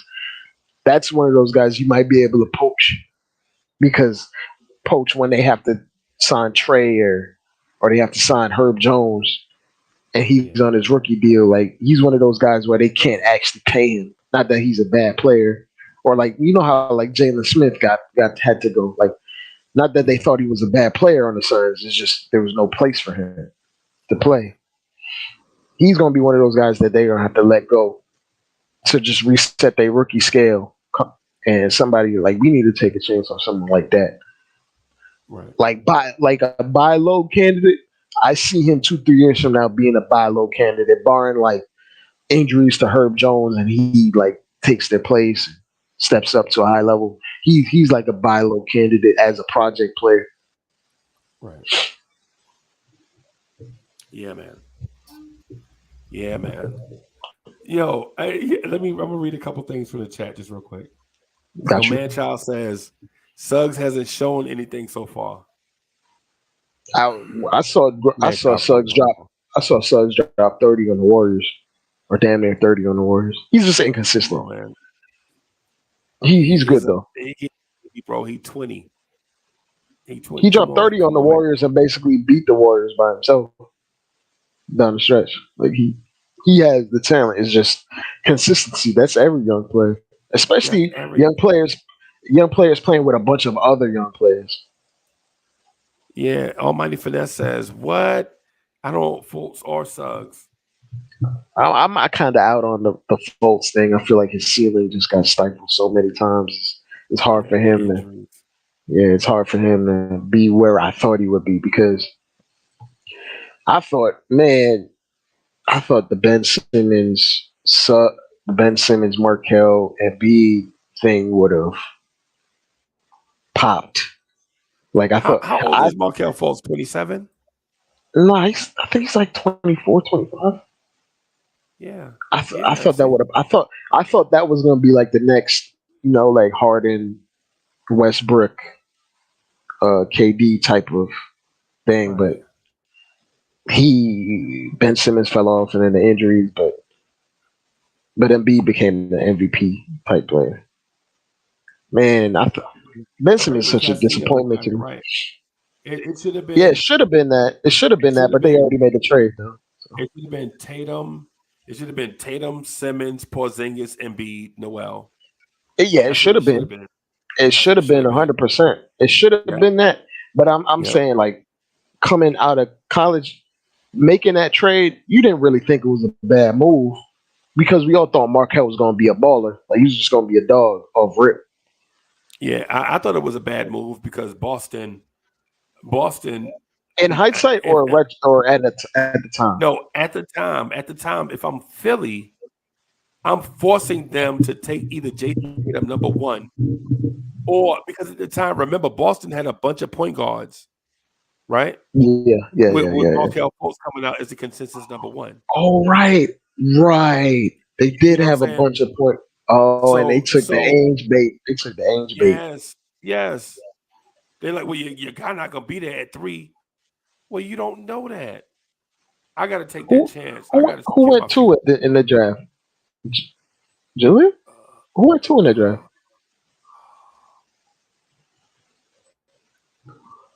I'm gonna look it up. That's the Frank draft. Oh God, who went 2? Don't not. Lonzo Ball, I think. I think it's. I'm about to tell you right now. Yeah, it was Markel, Lonzo, Tatum, and the Lakers were going to take Lonzo regardless. Right. For the story, LA kid coming back, played at UCLA. Magic was obsessed with him. Right. And so think about it. If you Philly at 3, right? If you Philly at 3, and the first 4 picks are some combination of Josh Jackson, Jason Tatum, De'Aaron Fox, Lonzo Ball, Markel Fultz. If think about it. If you know De'Aaron Fox, Josh Jackson, Lonzo Ball, Markel Fultz, Jason Tatum are all going to be like only 2 guys are going to go and you pick at 3. Why do you move up to get Fultz when your consolation prize could have been De'Aaron Fox? Right. And De'Aaron Fox put the fear of God in Lonzo when he saw him. Every time Lonzo saw him. Every time, bro. Every time. And for people that are thinking like, no, Uncle Freezy, it's revisionist history. No, it's not. Right? We saw it. What happened? we knew that all the guys in front of Frank had the potential to be really good. Because here we sat. Except for Josh Jackson, I didn't like the Josh Jackson pick. I didn't like I thought him. he was going to be. I thought he was going to be Kawhi Leonard. I'm wrong. I thought he was going to be Kawhi. I ain't gonna lie. Because he used to do Kawhi Leonard like stuff, bro. But Kawhi was also like a tank. Well, compared to him, at the same age, Kawhi weighed more. But he was kind of Josh Jackson was kind of skinny at the time. Yeah. But Josh Jackson was a superior athlete coming out, bro. Oh yeah, he was. Yeah, he was a fluid athlete. Yeah. So if you're a Phoenix Suns, you're thinking I can get him and he can. But Phoenix busted on a bunch of picks, man. But anyway, but only the Knicks are the only team during that time period that I could remember that are like, no, we good at the 2, we good at small forward. You know, what do we need with Laurie Marketing? Who did we even have at the 2? And this, Melo was there. The 2 though. The 2. Bro, I'm telling you, Tim Hardaway. We were talking about Tim Hardaway. The 2. Yeah, like that. Oh God. Bro, I'm telling you, this was the thinking, bro. This was the thinking at the time. I'm not trying to bash my Knicks. Y'all know I love my Knicks, bro. But I'm not gonna go back and lie just because we did something wrong. Man. You know what I'm saying? We were that high on him, and we got rid of him the first time just to bring him back. Yeah. Oh man, we did his development so bad. We made another team develop him, and then we brought him back, and then gave him back his same issues. Yep. Yeah, we broke him. Let Atlanta fix him, and we broke him again. Yep. And I ain't even gonna lie to you, bro.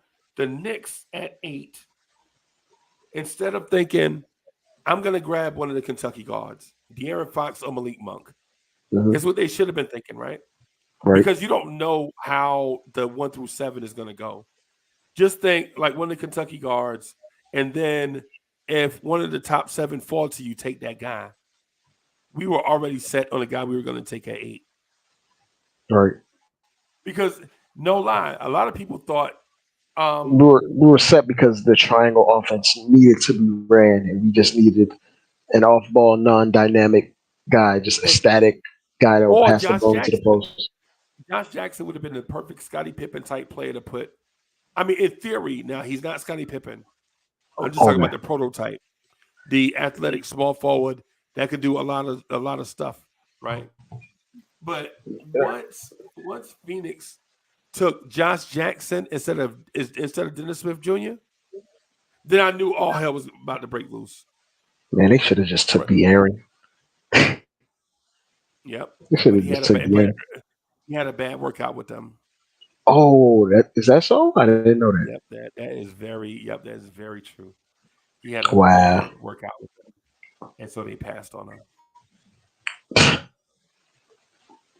which is crazy because at the time, even though they worked him out, I think they still had some combination of Tyler Ulis or something like that. The little shifty guard, Tyler Ulis. No. Tyler Ulis. No, you're talking about the dude from Kentucky, the midget. I'm talking about the year before that, though. Remember, 2 years before that, remember Jeff Hornacek was running the 3-guard rotation. Right. Wait. Isaiah Thomas, Brandon Knight, and Goran Dragic. And I think they were trying to put like something like that back together. And my man had a bad workout with them. But even if he had a bad workout, how do you pass on Donovan Mitchell? A lot of people passed on that, including us, unfortunately.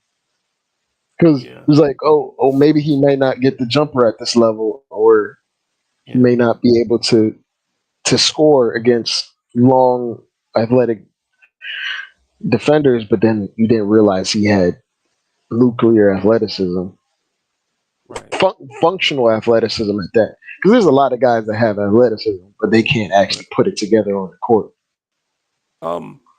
I saw Grimes. I think Grimes is a pretty good athlete. Oh but yeah, he you saw doesn't you have saw him did that dunk. You saw them did that dunk. He can't do it in traffic. There's a difference. right. Some guys can do it in traffic. Right. That's how I was With gonna say. He's Grimes, not explosive. He's not yeah, an explosive athlete, but he's he's a like decent athlete. he's a decent. I wouldn't say he's a straight line athlete, but he needs a runway to fully Yeah. get where he needs to go. Which Yeah. is why he tries to take off when he gets like closeouts. He tries to take off immediately to maximize how much speed he gets when he gets to the paint, gets to the rim. Pound for pound, bro. Pound for pound, I would put in terms of best athlete on the team. I think it's Miles McBride. It's just he's small, but It's just yeah. that he's small. He's like a Miles McBride. When you see him in real life, bro, he looks like a defensive back. You know what I'm saying? Honey Badger. He out here looking like Honey Badger, hair aside. Yeah. Yeah, the He- dude he's, legit, you know. he's small, but he's compact and real shifty. Yeah. Yeah. Real shifty. Yeah. He's dexterous. He's agile. He's fast, explosive. Bro, I'm telling you, If he Dre, was mark 6'3" instead of 6'1" or 6 foot, he would have went top 20 in the draft. no doubt. No doubt. Or like basically how Marcus Smart got drafted. He's just a smaller Right. Marcus Smart. Almighty Finesse says McBride played football. I don't know if he did or not. He But did. He was a certainly quarterback. did. He was a Yo, quarterback. bro, this dude, pound for pound, this dude is athletic, bro. Miles McBride is athletic, bro. You know, He's I very saw good. when I saw RJ, bro. You know what? When you see RJ in person, I think RJ Barrett has the OBs, right? Like you could see some athleticism there, but he's so He stiff. he needs the runway for his athleticism. Like when he dunked on boy from the Hawks Yeah. in the playoffs, he had the runway so he could get the bounce, the 1-2 hop up in the air and get the bounce. Or like when he did that dunk in Charlotte where he came off the baseline with a head full of steam, he can get bounced that way. He needs to build momentum. But there's two types of jumpers, or three types. Whatever. There's 1 foot jumpers, 2 foot jumpers, and guys that can do both. Right. And RJ Right. is See, leapers. A leaper can jump off either foot. You know what I'm saying? And then it's dudes that got bunnies. The dudes that got bunnies, they quick leapers. They could jump off 2 feet and just bang it. Like Sprewell, right? Like Sprewell probably didn't have like a 49-inch vertical. Sprewell probably had like what, a 42-inch vertical, something like that. Yeah. That's a lot, by the way. I want to compare it. It's like T-Mac was like a 1 foot jumper to me. And Vince Carter was a 2 foot or 1 foot. Like Vince Carter, the freak athletes could dunk from any kind of platform or can leap from any platform, whether it's off vert of 2 feet or just coming down. Like Donovan Mitchell's a 2 foot jumper, which is why he has like a ton of body control when he gets in the paint, because he's always under control. He's always jumping off of 2 feet and then deciding what he needs to do. And 1 foot jumpers don't really have as much body control because they don't have the torque to spin and control and navigate their body when they jump in the air. Guys that can do both, like Zion Williamson is a guy that can do both, jump off either foot or both feet. So those are when you have the ability to do all of that, that means you're a freak athlete. Right. There's nothing you can do. Like Derrick Rose is one of those guys that can do both off 1 foot or 2 feet. It's nothing, and then they make up their mind what they're gonna do when they're in the air. Those types of guys. RJ can't do that. RJ got to decide if I'm going to dunk right now or not. The elite guys jump in the air. It's like, if I feel like dunking, I'm gonna do it, or I'm gonna just lay it in casually. Right. No lie, bro. Some of these guys are just so athletic, right? But going back to the Suggs thing that I mentioned, like, so Paris Douglas says McBride was a QB. I didn't know that, or at least I don't remember. He was a quarterback. I would like to add, not necessarily a good quarterback, but he was a quarterback. Yeah, because Knox was a great quarterback in high school too. A 6'7" quarterback. Last time I heard about someone that tall being quarterback, he was a bum Brock Osweiler. Straight Nah, bum. but he wasn't. Knox was like 6'5" at the time. He was a 6'5" freshman. Oh, okay. Yeah. And then he kept growing. And then he quit. Then he quit football and just dedicated himself to basketball. But what I was going to say about the Knicks, I don't know if the Knicks need anything at the moment. Like at this moment, I think that all the Knicks really need is depth. Because I don't think you can play a 9-man rotation for another 50 games. You know what I'm saying? Right. Because somebody's gonna get hurt. Yep. And you need a plug and play type of player. Because it looks like the hierarchy has just been set. It's gonna be RJ, it's gonna be Quick, it's gonna be Randall, and it's gonna be Brunson. And then Quick is gonna be the de facto 6-man. As far as being the guy that's getting the shots up. So that's the hierarchy as far as our offense. You can't change that. You just need like plug and play wing defenders or 3-and-D guys. Like Sun's got a bunch of them, man. Like what was that guy that they signed? A guy that was on Minnesota, and Minnesota had let him go. Josh Okogie. Okay. And Josh Okogie blocked someone's shot that came back down on the same possession and dunked on someone. He blocked someone's shot from 3. Came back down on the same possession and yammed it on him. Right. And this that dude is 6'4".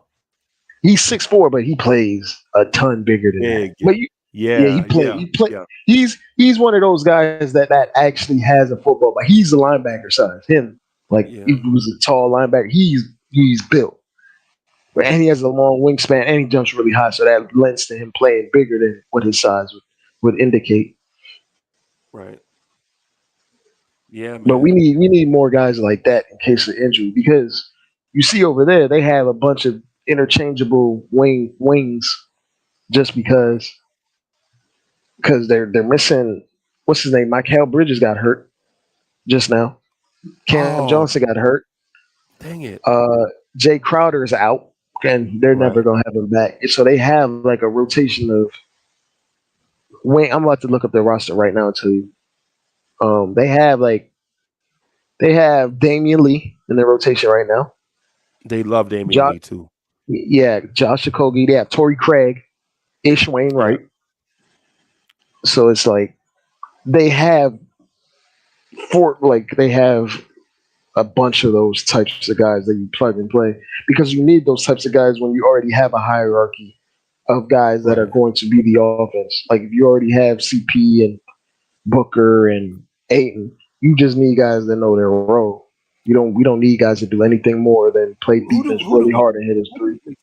Who do the Knicks need?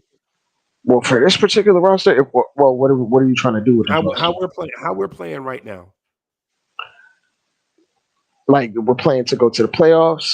If we're trying to play to go to the playoffs and maybe steal around, you need like in this moment, like what Tibbs is trying to do right now. What do we need to help Tibbs do what he's doing right now? Well, this rotation is so short. We need a rangy defender at the 3-4 hybrid, like I don't want to say it, but the guy that was on the Magic that's still not playing, like that type of guy.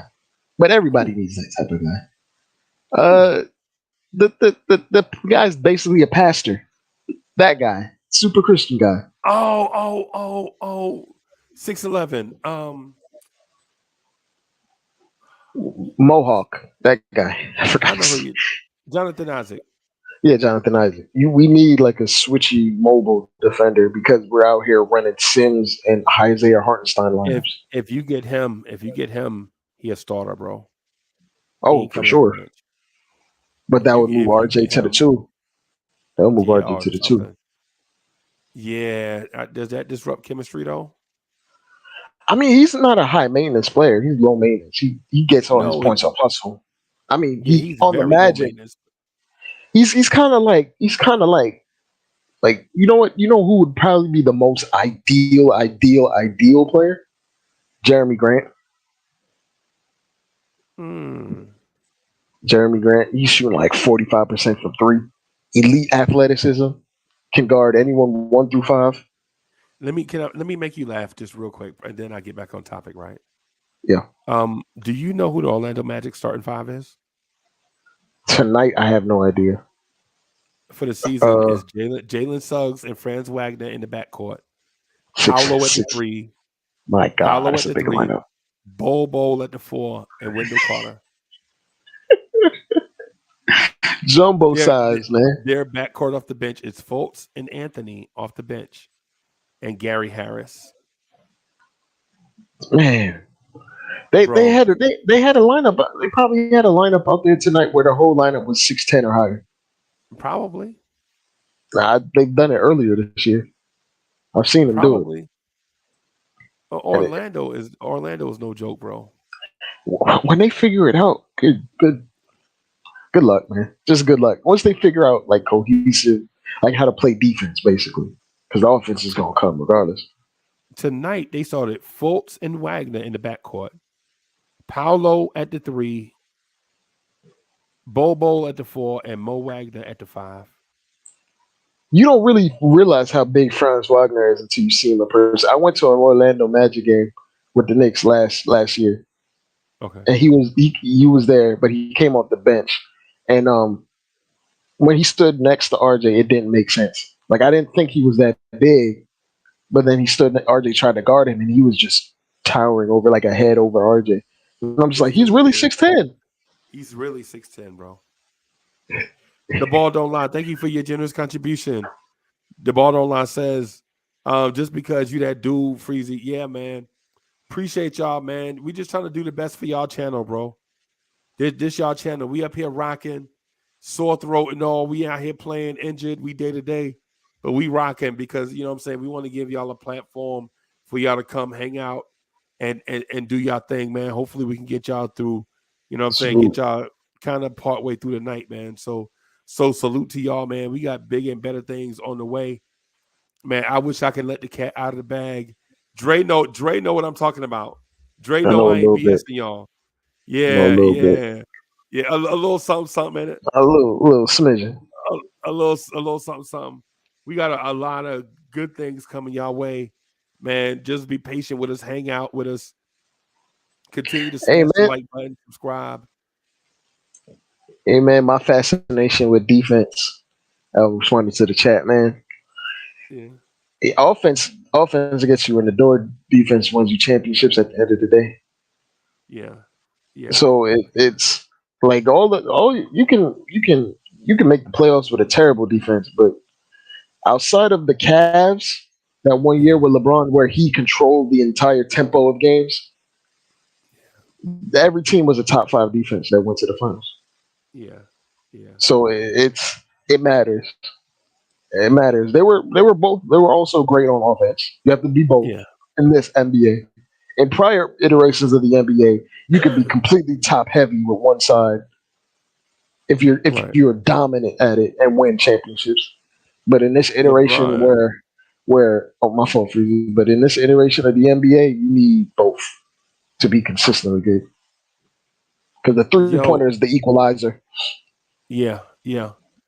Well, what I was gonna say to you, bro, is if you think about that one season, it might be the greatest one-man show of all time.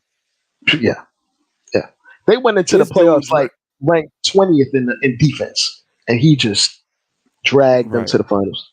He dragged Mo Williams to the All-Star game. Remember, Mo Williams made the All-Star game that year. Remember, Mo Gotti. Yes. Yo, they had a dude named Smush Parker. Smush. Y'all remember Smush Parker? That's the guy that Kobe said, I can't win with him. Can't do it. Yeah. Man. This can't even be real life, bro. He had a dude. Did he have Wally Zerbiak for a minute? On the Cavs, yeah, he did. Yeah. I think he had Wally Zerbiak for a split. This is where Luka's like career is almost mirroring LeBron's. Yeah. It's mirroring LeBron's where you can see at times he's frustrated, where he's just trying to be the superstar and carry the the shoulder of a whole franchise on his back. And his team consistently tries to make moves, but they never make the big move or they never make the right move. Yeah. And eventually he gets frustrated and finds his homeboy and goes to a team with another superstar, figure it out. Yeah. And You know who else is about to do he's that? who This is gonna sound crazy, right? But hey, so for the record, y'all, we are developing relationships around the league, right? Y'all know what it is. Yeah, Dre know I ain't BSing y'all. So we developing these things, bro. I think Trey is gonna be gone first. They already got their point guard. They already got a point guard in the future, but they're gonna have to re-sign him because he's a free agent. But I think if they decide this, they gonna just blow the whole thing up. No. What I'm saying is nobody's happy, bro. Oh, you know what I'm saying? You ever heard of like a mutiny where everybody feel like, where he thought it was gonna work out, like they were buddy before the season. Yeah. And then the season starts. We all family. You thought it was we all family, and then you it's bring like in your traits don't work with my traits. Yes. And we just bumping heads the whole time. And the greatest point guard in your team's history is having a career low statistically across the board. All across the board. Lower assists, lower. I mean, he's probably averaging the same amount of points, but his field goal percentage is terrible. Terrible. Right. And like he almost he wanted, people tried to tell him he's not Steph. And I know he doesn't believe he's Steph, but he's still taking shots like he's Steph. And his shot selection for his percentage is absolutely terrible. Right. Like Tibbs would blow a gasket if he was on the Knicks. Like he would faint. And so Paris Douglas says, don't chase people away with negative analysis of these growing players, especially in a Knicks uniform. They got it hard enough. Be proud. Right. I know Paris Doug and I talking. Yeah. Paris I don't know where that came from either. Negative analysis of these growing players. We talking about the Atlanta Hawks and Luka Doncic. But Paris, you said RJ is cement boots or cement in his shoes or something. And he 22 years old. He a young player, bro. Paris Duggar. I love Paris Duggar. Paris Duggar is the GOAT, bro. Paris Duggar is the GOAT, bro. I'm telling you. Paris Duggar is the GOAT of twisting analysis. Like he hear what he want to hear. You know what I'm saying? The black Skip Bayless. That's who Paris Duggar is. Black Paris Skip Bayless. Duggar. Yeah, man. Yeah. But yeah, so the thing is with we talk, we kick it with we talk Mavs. I talked to the Chicago Bulls guys behind the scenes. Talked to the Detroit guys, but those I got cousins that do it. You know what I'm saying? They stuff is they whatever. They mid. My cousin, they ham sandwiches. You know what I'm saying? They don't respect the game. You know what I'm saying? But the Philly people, everybody right now, since there is no clear runaway favorite in the East outside of Boston and Milwaukee, everybody seems like they're dissatisfied with where they are. Yeah. Everybody. It feels like everybody, if you go to like Reddit or other teams' fan bases, they're thinking they're all in purgatory, just like we all think we're in purgatory. Like we are. Right.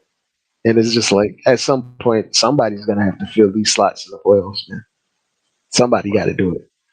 The Cavs are gonna figure it out. It's just they don't know who's gonna be their starting small forward on a night-to-night basis. That's their issue over there. Right. Don't be surprised if they might make a move. Yeah, they're gonna make a move. Yeah, they're gonna make a move. I would say, don't be surprised if they do like a Isaac Okoro and something for a DeAndre Hunter and something. Oh.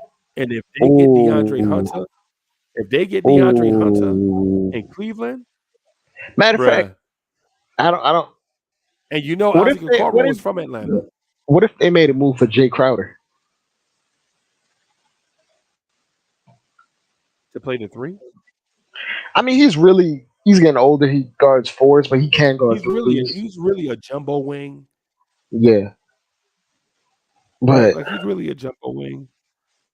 So I'm saying, but when they have those 2 trees back there, it makes your job a hell of a lot easier. yeah, that's what Hawks fans were saying the other night. Like Atlanta, I'm sorry, Cleveland got all those tall dudes, bro. Yeah, because they have those little guards. They still have them tall dudes. That's why they're still like top 5 in defense, just off the backs of them dudes. Right. And their coach can coach some defense. I'll give them credit. Their coach can coach some defense. Bigger staff. Yeah, he can coach some defense. Yeah. Provided he has the talent. Yeah. So Paris Duggan says, y'all are not negative tonight. That's why I'm here. Nah, Paris Duggan, you here because you like it. You here every night, Paris Duggan. I don't know what Paris talking about. You still here because you love blowing tears. Don't do that. Don't do that.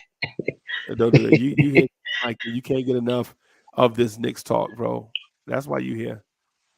You know what I'm saying? Appreciate you. But that's why we all here. Because we love appreciate you, but you need to be honest, Paris. Don't be facetious. Yeah. Yeah. And what I was getting to is this.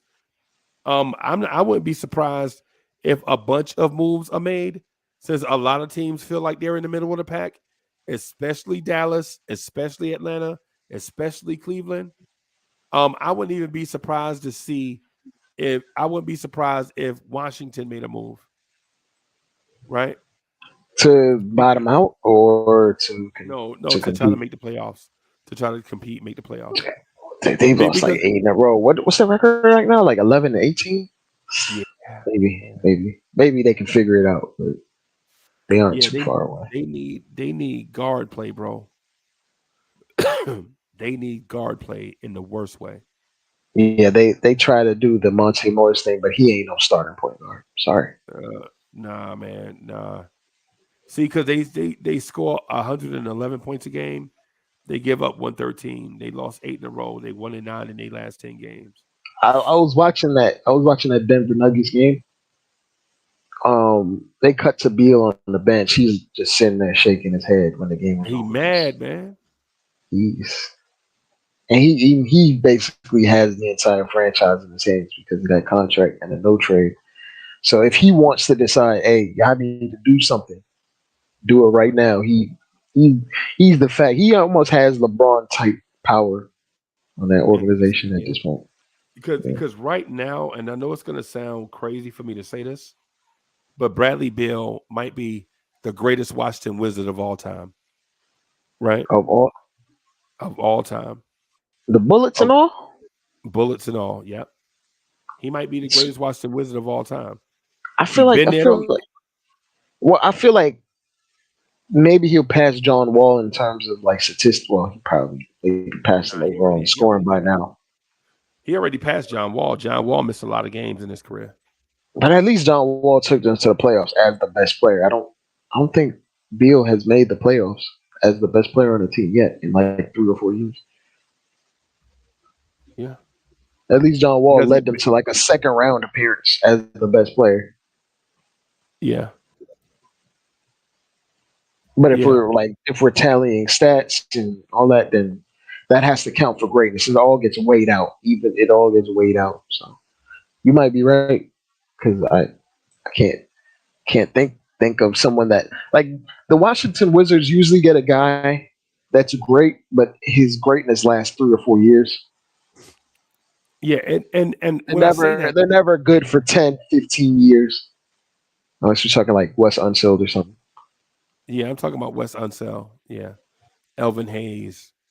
I'm talking about like real Washington Wizards. I ain't talking about fake Wizards like Mitch Richmond and Chris Webber. I'm talking about bullets. That's what you're talking about. Yeah, I'm talking about like legit greatest in franchise history, right? I'm talking about like uh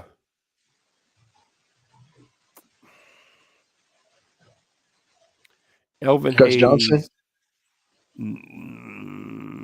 Mm, I don't know about maybe Gus not Gus Johnson. Johnson. Earl of Pearl? He only played there 4 years. I mean, that's Yeah. Walt Bellamy, maybe?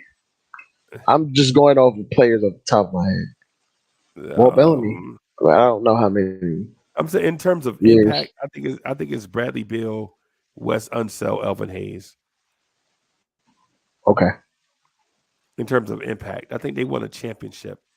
Wes Unseld and them won a championship in So '78. so so so you're not a big Tom Gugliotta guy, is what you're saying. Yeah, I'm just I'm messing around. I'm messing around. Yeah. So Paris Duggan, thank you for the generous contribution. Paris Duggan says, "Honest man, RJ got like 300 starts, so he's older than me." Bam. So you can't get better? I mean, Paris Duggan, you got better every year of your life, man. RJ gonna get better. RJ will probably get better. RJ will probably get better, man. But the thing You is, just don't know how much better. RJ is so polarizing and frustrating that we overlook the good things that he does because he doesn't bring the standard to the table. Because think about it, when I say 6'6" shooting guard, right? Yeah. We all think like, man, Michael Jordan, Kobe Bryant. You know what I'm saying? Hell, we could just say Ellen Houston. Yeah, Allen Houston. Yeah. Even though I don't Hey, think Allen Houston was a legit six. I think he was like really 6'4.5", just yeah, 6'6" in them sneakers. I yeah. seen him in person. He ain't no 6'6", man. Nah, he ain't. No. And Paris Duggan getting in the Wayback Machine. Paris Duggan says Earl the Pearl, Elvin Hayes, Bobby Dandridge. I don't remember Bobby Dandridge. I do remember Wes Unseld and Elvin Hayes. Bobby Dandridge, my uncle's number used to tell me he was good. But Earl the Pearl, I remember him as a Knick. I don't remember him as nothing else. Every time I think Earl the Pearl, I think black top legend. I think New York Knicks. Every time I hear Earl of Pearl, I think of He Got Game. Yeah. Well, when Yeah, man. Denzel's character we went on a 5-minute diatribe on just Earl Yeah. of Pearl. They shackled this game, man. They put Yeah. put And he wasn't lying. He wasn't that whole part he's saying is true, right? yeah. But what do you want? Do you want championships or the league's leading scorer? Right. Denzel was Right. absolutely right. But what do you Earl of Pearl sacrificing his game got 5 starters to the Hall of Fame. Think about any other franchise in NBA history. What other team has 5 starters make the Hall of Fame? Well, maybe the Celtics. Celtics, I mean, maybe not 5 starters, but they had like 6 Hall of Famers on the roster. Yeah, nah, because Ainge is not a Hall of Famer. Rondo was not a Hall of Famer. Whoa. Yeah, No, no, Ainge no, ain't no, on no, the no, no. No, I'm talking about 80 Celtics. Not Danny Rondo. Ainge started that shooting guard for them. No, why'd you mention Rondo? Like you confuse it. Well, No. I'm talking about the 2 different iterations of the Celtics. okay. Yeah, Yeah. because if you But talk you about the said big 5 3, starter in the starting lineup. Yeah. yeah, in the starting lineup, yeah, Yeah, because because Ainge if you started, but off the bench they had Hall of Famers. yeah, because if you're talking about think about this, if you're talking about Rondo, he ain't a Hall of Famer. Ray Allen is a Hall of Famer. James Posey is not. Kevin Durant is. Paul Pierce is. Someone said in the chat the Warriors. So the one year Which when they Warriors? had, I mean, talent wise, it was Hall of Andrew Fame talent, Bogut? but no, I no, know no, no, y'all ain't no. saying Andrew Bogut is a Hall of I'm Famer. saying DeMarcus Cousins would have been a Hall of Famer if not for the injuries. Talent wise, Yeah. when that one year he was starting for them. Okay. talent wise, just separate accolades and everything. If he never tore his Achilles, he was on a Hall of Fame trajectory of just numbers alone. Right. Dre, if we go by that though, the Knicks should have had 8 Hall of Famers, bro. Oh yeah, because we get them guys when they in their 15th year, man. Yeah, man. we get the T Max and the Penny Hardaways when they old broken down men, man. Because think about this. On their last legs, literally. Here's one for Paris Duggar, right? A NBA team that had the potential to have 5 Hall of Famers starting at the same time. Everybody falls short by one player.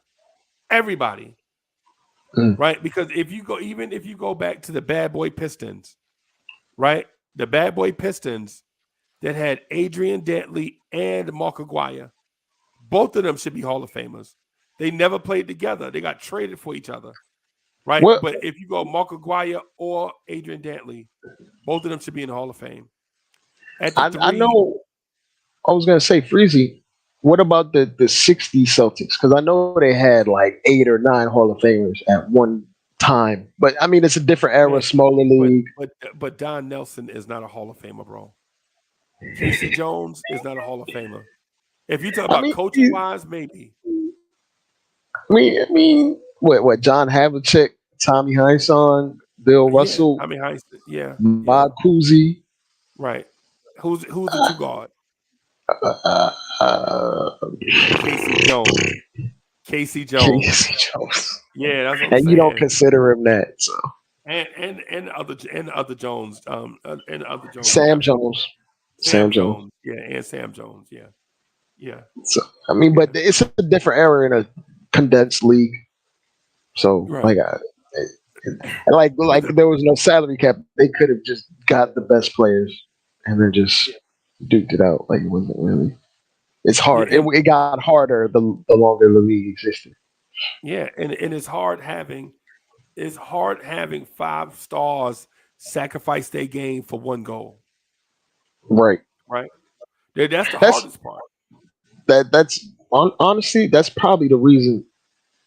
Draymond Green is the reason the Warriors even stayed together that whole time, because of how much he sacrifices on one end.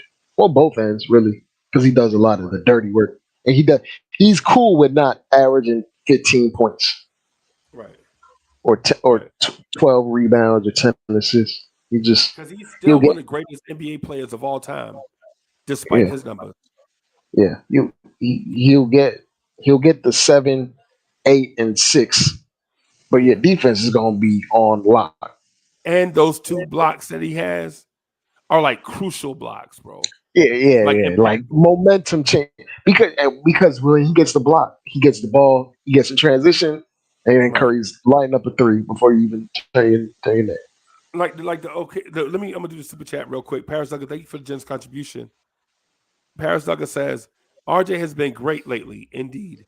And Bobby Dandridge won a ring. I couldn't remember, man. If he did, it slipped my mind, man. I appreciate that. But the thing I was gonna say though about those Pistons teams, though, Dre, think about this. Isaiah Thomas at the point. Joe Dumars at the 2. Dennis Rodman at the 3. Mark Aguirre or Adrian Dantley at the 4. And the 5 position is where he fell off. Because even though Bill Laimbeer was a great player, he was a great player for his time, but he wasn't like but he's not a top 50 center of all time. Okay, yeah. He might be a top 75 center of all time.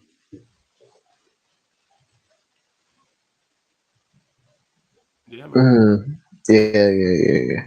Yeah, because if you ask, what did he do to revolutionize the game? 2 things. He revolutionized the pick and pop. Right? Teams were so afraid of the Bill Laimbeer screen that they would go over the screen. They developed a communication. Screen right, screen left to stop your point guard from getting his head knocked off. Right? And now you go over the screen and Chaser got to the basket. Well, now Bill Laimbeer is wide open for three. Bucket. It actually blows my mind for how minimal success the Knicks have that we have the third most Hall of Famers out of any franchise. Right. And Atlanta Hawks are like fifth or something like that. Yeah. Even though because they go back to like St. Louis. Yeah. Yeah, if it wasn't for no lie, if it wasn't for David Stern, or let me say this, if it wasn't for Larry O'Brien, this league would have folded. If it wasn't for Larry O'Brien, bro, the NBA would have been. Expound on that. The first thing Larry O'Brien did was got NBA teams out of these tiny gems and got them to major media markets. Right? Smart. And while that sounds like, oh, duh, ain't that obvious? No, it's not obvious. Because the logistics wasn't present. Like he had to figure it all out, damn near on the fly. Right. And think about this: in a post-Vietnam era, post-depression, not post-depression, but post-economic downturn era, right? He was convincing cities to build stadiums for NBA teams, right? All right, hey, Paris, like I said, it was the first. Dr. J, Mo Cheeks, Andrew Toney, Moses Malone. Well, Andrew Toney's not a Hall of Famer though, but I feel you. Bobby Jones was it? Hey, you know who Bobby Jones is, Trey? Yeah. Hey, Franz Wagner. Oh. When you see Franz Wagner, if you don't know who Bobby Jones is, think Franz Wagner, like a dude 6'10" that can guard 1 through 5 easily all night long. Appreciate you for that, Paris Tucker. And I was gonna say, like, he ushered in the era of the NBA that made it marketable in this country. And then David Stern took it over and made it international. Right. And also don't forget, in a country that was going through major racial issues, Larry O'Brien was featuring black people on TV. Yeah, because at the same time, the NFL had black people, but you couldn't see their faces. They had helmets on. Right. But I'm not saying that. I'm not just talking about on the court. I'm talking about after the game, he did this to black athletes. Oh, he put the mic in front of him and interviewed them. Yes. Made them personable. Yes. Like he was one of the first ones that made the players the product instead of like. Right. Because remember, like at that point in time in sports, the individual wasn't always above the team. Right. But at that time, he highlighted how great an individual player was and why you should know him and hear from him. Back then, team was everything. Then the individual started to separate themselves because it was more of it was basically a centralized game where it was only 10 players on the court at any given time. Right. So it wasn't baseball, it wasn't football. Right. It was basketball, and it was his own thing. And then David Stern took that same thing and just blew it up. Like he magnified making the players marketable. And then that's when these endorsements started coming in. The Gatorades, the Nikes. It just popped. My main man too. I meant to tell y'all this. My main man, if it wasn't for my guy, a dude that I know, if it wasn't for Harry Carson, the relationship between Gatorade and the NBA or all sports would not be as big as it is now. Right? Harry Carson legit featured Gatorade in a non-commercial type event every week. Harry Carson would dump the Gatorade on Bill Parcells. Wow. He was the first one. Yeah, he did. He originated that. Well, actually, Jim Burt wanted to do it, but Jim Burt wasn't a star player. He said, if I do that, Parcells will cut me. Right? Right. I did hear about that. And I remember, what was it, 1984? Or I think I watched a doc. I watched a documentary and it was like the Giants did it in like 1984 and it was like a tradition after that. Yeah, I don't. It yeah, could be 84. I think it was 84, but it was like yeah. a Well, documentary I watched on it, and that's how like yeah, and that was like the first like free endorsement Gatorade got. right, It was like Gatorade was like a startup company, and they just got a big infusion of money right, for yeah, free. right. And the three things about it. First of all, Harry Carson is getting a check every year from Gatorade, my man. To the day he dies. Yeah, yeah, Mr. Harry, that's my man. Man, listen, I think I'm probably me and him probably only had long conversations like 2 or 3 times. Really good dude, but I feel like he my people, and for Mm. some reason, I think he feel like that about me, which is whatever. People It's say like people say it's like one of those understandings where it's somebody you come across it like maybe 2-3 times, but you have that understanding. yeah, You my man. yeah. And people tell me that all the time. It's like, nah, Uncle Freeze, it's because like people feel comfortable talking to you or with you. You know what I'm saying? Right. Like some people just have that thing, whatever, right? But so Gatorade still breaking my man off, and well they should. Two, Bill Parcells was in on it. Bill Parcells used to act like he was so surprised, but if you noticed, Bill Parcells used to always take that headset off. That's what tipped it. When you go back and look at them things, look at when Bill Parcells take that headset off. All right, guys, I'm ready to get the Gatorade. He Right? played into it, man. Yeah, yeah. Because he knew, because he was superstitious. He was like, yo, you dumped me with Back Gatorade and we back winning? back when them headsets and them batteries were about a ton. Yeah. So if you got water on it, you might die. Yeah. Either you ruin it or you get electrocuted. You know what I'm saying? Yeah. And then the third part about it is the NFL got in on it, like another team did it, and I think the NFL told them not to do it or some crazy, like that's a Giants thing to do. Don't y'all start doing that all over. No, it's a Giants thing to do. And then teams still loved it so much that every team, even after the warning, teams still did it. And it's all because of Harry Carson. Mm. Yeah, That- man. that's historical right there. Yeah, yeah. It's because That's billions and billions of dollars. Like that is media as you know it changing off of one action like that. Because could you imagine a reality without the Gatorade dump, without Gatorade ever existing? can you imagine seeing Nick Saban win a national championship without getting Gatorade dumped on him? Right, In the 2020s? right. Think about that. All of that started back in the 80s from a guy that we know. And so Paris Duncan says, Klein versus Pearl, Fear Chenier, Mike, we're in a rivalry. I remember that, bro. I remember that. As a matter of fact, if it wasn't for Reardon getting hurt, we'd be in a different place.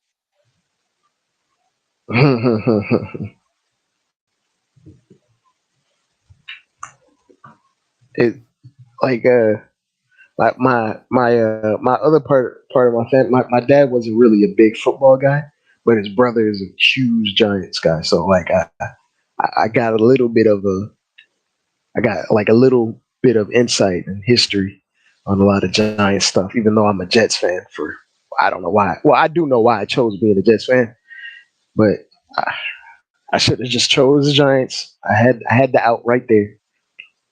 Yeah. I had the out right there, but here I am. I never picked the easy route, man. Never. Hey, man. It happens, bro. Jets, Mets, and Knicks, man. Well, I do know whenever we do win, it will be sweeter, or at least I'll try to appreciate it more. Yeah. Yeah. Hey, man, I ain't even gonna lie to you, bro. Growing up in the city, I was close to being a Jets fan. I was close to being a Jets fan, bro. But But man, listen. but usually, you know what I'm saying, you're a Mets fan. Usually they end up Jets fans because the Jets played in Che. So Yeah. Yeah. like usually it lends to one or the other, but that usually is because they lived in Queens. Like Yep. so, like if you're a Mets fan, most of the time back then you were from Queens, so you already saw that football team play in Queens. So then you adopt it from there, and then generations after that, and so on and so forth. Yeah, But man. you're from Jersey City, right? Jersey City, born and bred, bro. So like you Yeah. didn't really have like an allegiance to them because of location. Nah. So you just picked Yeah. it because you thought I like this team, so I'm gonna pick them. I'm gonna root for them. Yeah, man. They Yeah, need to man. put the Jets back in Queens though. Like they're like trying to put feelers out because the Jets can opt out of MetLife in They should. 2025. They Yeah, should. they can opt out of it, and they're like putting out feelers for like a development in Queens. What are they gonna do? Put it out there by the airport? Well, not by the airport. They should put it out there where the Mets are at in Flushing. I forgot where they mentioned it. Hold on, I'm gonna bring it up real quick That way because you can get public transportation to go see both. they put like a politician on the radio to talk about it, and they were like, we're putting out feelers for a new stadium because they're building a soccer stadium out in Queens, and they're trying to do some litigation and negotiation and see if they get some public funding for a bigger stadium because they're putting one out there that has like 20,000 seats for Oh, soccer. it's gonna look like SoFi Stadium. I wish, bro. SoFi is a Stadium gorgeous is stadium. beautiful. Yeah. It I it don't is. know it's better than the one where Atlanta plays at. Oh, Bro, the dome that Mercedes, is it the Mercedes? Mercedes Dome, Yeah, Mercedes dome. That art, bro, it's is like amazing. it's art. It's legit art because it pops out in the middle of like a neighborhood. Like if you drive right by, you're not Yeah, too far from a neighborhood, and it just sticks right out. And then you yeah, just see it's see that. downtown. When is that when you go downtown, bro? It's right there in front of the Olympic. Um, oh, geez, I don't want to call it Olympic Stadium. It's the Olympic Museum, I think it is. Yeah. When you in Atlanta, you know how they have the five things that symbolize. You know, they got the Olympic rings out there, and it's beautiful, bro. Hey, but Paris Duggan, real quick. Paris Duggan says, worst thing New York Knicks ever did was not pay $3 million for Dr. J. Is that the worst thing? Yo, so Paris Duggan. So for one, Mike Rorden is the dude that we traded for. I think it was Mike Rorden and cash, right? Paris Duggan might remember this better than me, but it was like Mike Rorden and cash for Earl to Pearl. But Rorden seemed like he was struggling and he was injured. And so they just gave up on him and traded him. And I don't remember whatever he did with Washington once he got there. But Paris Duggan may be right. But what I remember from being a little kid, now mind you, when this happened, I was like maybe 7 or 8 years old. So I don't remember everything exactly. Right? I don't remember everything exactly. Paris might have been 30 when it happened. I was 8. Right? The Knicks had sued the New York Nets in 1976 for like $10 million to keep them out of the city. Right? And the Knicks won. And the Knicks won. Bro, the Knicks won the lawsuit. Right? because basically I feel like the Knicks were like busy trying to blackball or something, right? They were trying to keep the Nets out of the city. Yeah, they were trying to blackball them. Island, They were trying to blackball them. Yeah, because they didn't want to have a Brooklyn Nets versus New York Knicks rivalry. Right? And so they won, right? And then the Nets were like, you know what? F it. We just gonna go, and the Knicks sued them again for $15 million. That's petty. And won. And they were so if it was a stalemate, right? If it was a stalemate, the Nets would have been in Brooklyn like in the 70s, right? Mm-hmm. The thing about it is the Knicks sued them twice and won.